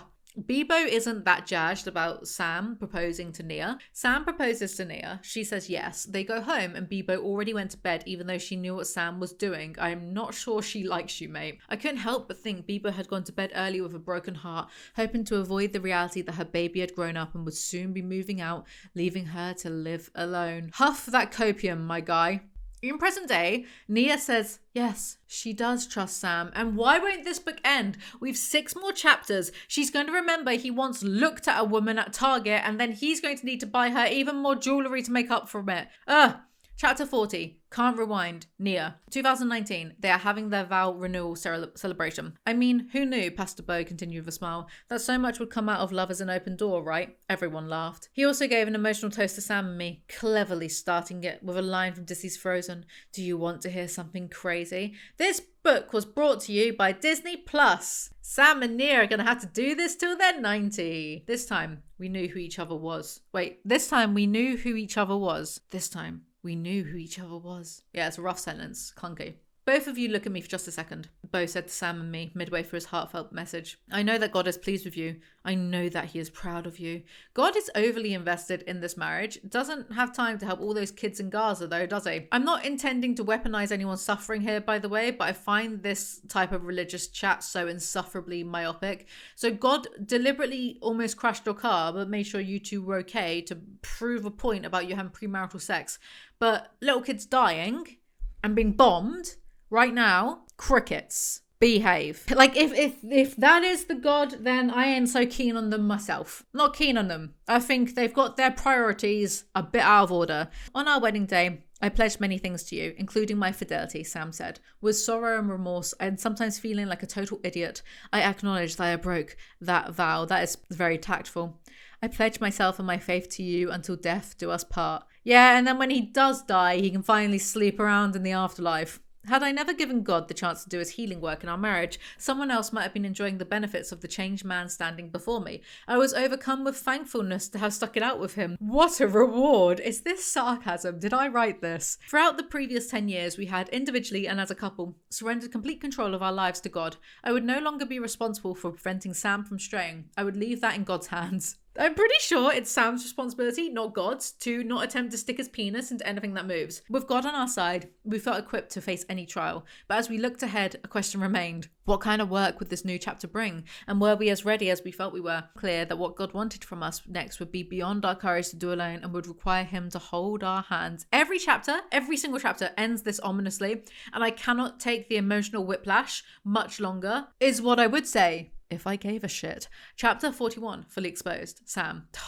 What's he done now? 6.5 years after bearing my flesh and soul to Nia, I found myself seated at a round table with several other men wrestling with sexual brokenness. A meeting of bold, brothers overcoming lustful desires, ministry was in session. It's almost like you want me to make fun of you. Is this God's plan? God will turn what once held you captive into a tool to defeat the enemy, Brian Stewart, the ministry's founder, said. We are more than conquerors, men. You haven't conquered anything in your entire life, and no, a woman doesn't count. This is big talk from people that can't just keep it in their pants. Men think so much of themselves, and for what? Good God. Beneath mediocrity. Stop cheating on your wives, for Christ. I'm so annoyed. I'm actually so annoyed. I just really annoyed myself. He took the mic and said, God, there's power in transparency. Jesus hung on the cross. Oh my God. Sorry, big guy. Jesus hung on the cross completely naked, vulnerable and exposed for the sake of his church. He made the ultimate sacrifice for his bride. We've got to be willing to do the same for our wives, men. I'm not sure that Jesus had much choice in the matter.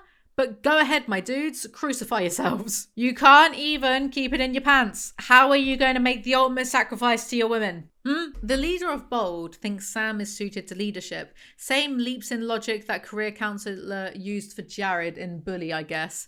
A younger man is struggling with their marriage, so Sam extends his support. A year into regular meetings with this thirsty man. I'm sure Sam didn't mean it like that, but it's funny to me, so. He shared with me that our time together had been a pivotal reason that he managed to keep his family afloat. So this is how Sam is fulfilling his main character urges. Mere months later, however, Nia and I received a shocking email that took our passion for bringing hope to other struggling marriages to a level that was terrifyingly unimaginable for us. We began questioning if this journey was about our fulfillment at all. Another cliffhanger to end the chapter on. It is dramatic, it is grating. I do not like it. Chapter 42, leaving home, Nia. Sam wants to leave the church to find a newer, younger, sexier model. Symphony needs to be around other Christians her age, Sam said, especially since she's homeschooled. Those poor kids, they're going to be eaten alive if they ever enter the real world. They join a new church. Nia gets involved with Bold, but now for women. So she can commiserate with other jilted wives, and she states that she wouldn't change anything about her past because it helps other women. Inject me more of that sweet, sweet copium. Chapter 43, final confession. Sam. I'm going to cry. Not really, I can't, but just imagine. I'm so worn out. Have we not already had enough final confessions? Isn't this like the 60th final confession of this? Good God. Right, back to the Netflix stuff. This agreement was not only an opportunity for me to finally confess the lies I told and clear my conscience once and for all, but also for Nia and me to share with the world how God rescued our marriage from disaster. Alternatively, how God forced a poor woman to stay with a man who doesn't respect her and can't promise that he won't do it again. Now on HBO. He watched his confession video from 8 years ago in disbelief, except I've seen the Ashley Madison documentary and he's being shifty even in that. Don't bother watching it. Like the filmmakers of the doc have the angle of sympathizing with the cheaters and making out that the hackers are the bad people. So like, don't bother watching it. Don't give them the views and stuff. It's just weird. Like, were you on the Ashley Madison leak? I think you were. If you were so afraid to tell the truth when the hack took place, Toby began, why are you being so willing to be truthful now? Because their channels are dying. Because his grace is finally enough for me, I replied. Toby nodded his head hurriedly. It wasn't the response he wanted, but I continued. His power is made perfect in my weakness. Thank you, Sam. Toby said, give me a thumbs up, but he was rolling his eyes. Therefore, I will... Thank you, Sam. Shut up. Therefore, I will boast all the more gladly of my weaknesses, so the power of Christ may rest upon me. Toby later told me my quoted scripture didn't make the final cut. Sure, Sam, you said all of that. I have seen the doc and you are not eloquent. Who are you trying to kid? Nia and I eventually realised that no matter how we'd be portrayed in the Netflix documentary, sitting in front of the cameras had been a part of God's plan for our story all along. God really does work in mysterious ways. That night, Nia and I prayed together, asking God that if nothing else came from our interviews, the transformative work he had done in our marriage would touch at least one receptive heart among those who heard it and would give their heart and life to him. It's actually hilarious how Joshua Graham from Fallout New Vegas has done more for converting people to Christianity, Mormonism, than this fool who keeps cheating on his wife. Hilarious. I love Joshua Graham. I wish he was real. Actually, no, wait. Maybe I shouldn't say that. Because if you know, you know. Maybe I redact that. I wasn't thinking with my brain. I was thinking of my dick. I'm so weird today. I'm not even sorry. I don't care. Chapter 44. Once a cheater. Nia. For God's sake. What now? 2022. Sam and Nia are having a video call with the people from Minnow Films for the Ashley Madison documentary. Has there been unfaithfulness in your marriage since the confessions in Seattle? Claire asked. Sam and I froze. The uncomfortable moment triggered the panicky emotions I'd get before one of Sam's confessions. As Sam and I looked into each other's wide eyes with uncomfortable grins, unsure of how much the other was willing to share, my mind drifted to calculating how long it had been since the last confession.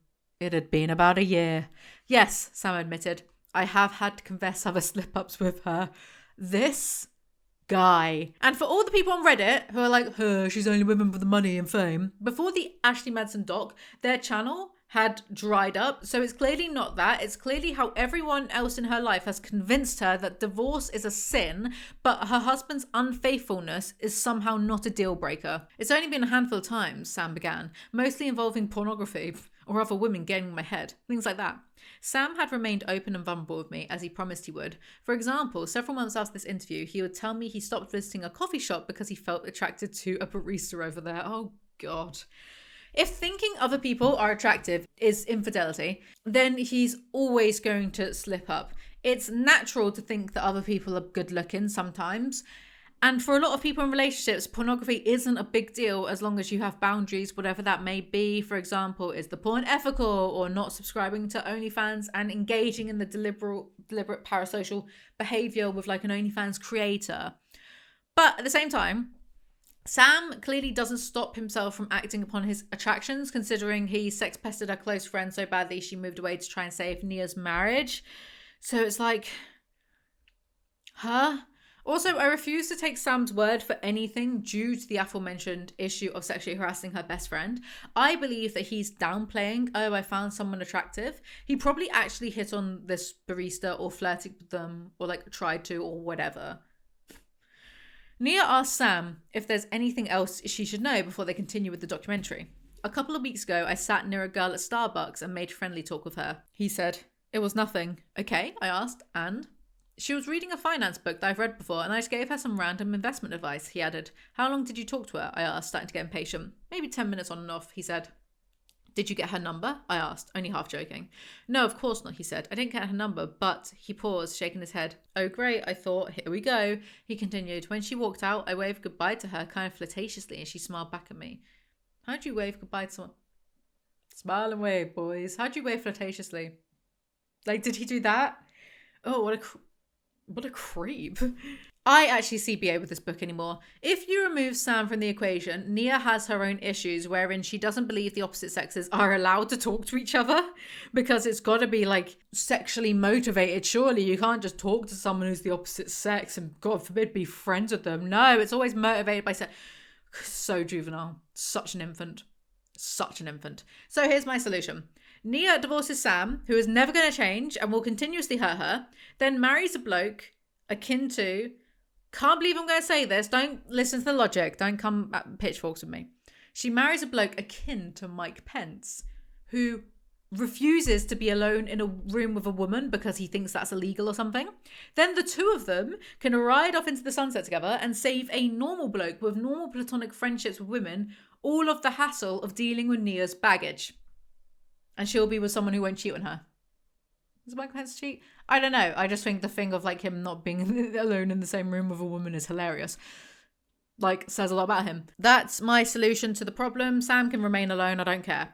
In 2021, Nia had a 4th child. Birth control is illegal in the Bible, and she had complications during the birth but was fine. As I nourished Josie, I felt a deep, almost spiritual bond form between us. It not only calmed her, but also soothed my soul. The skin-to-skin touch, our eye contact, and her fresh scent made the world around me disappear. That is just biology, babe. Woo! Evolution! Anyway, she doesn't get postpartum depression this time, and she thanks God for it.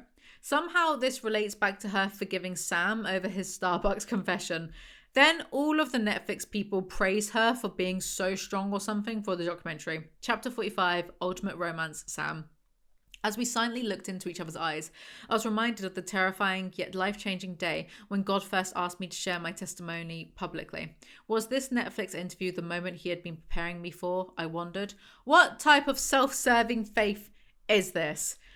What are you thinking about? Nia asked, as she always did when she caught me drifting into one of my notorious trances. Other women, if this book is anything to go by. This chapter is just Sam trying to convince us he's a changed man of God now, and then it just ends. No acknowledgements, no afterwards, nothing. That's it. Whatever. Goodbye. To conclude, I would actually bet money, like at least a $5, that Sam is still cheating, and Nia truly is God's strongest warrior for putting up with him. God truly gives his toughest soldiers his hardest battles. That is it for today's video. Thank you so much for watching. I make new content whenever I feel like it. I'm going to try and do one book a week, maybe extra if I find the time, but one book video a week. I'm going to try and aim for that. Remember to follow me on Instagram and TikTok, and I'll see you all next time. Bye.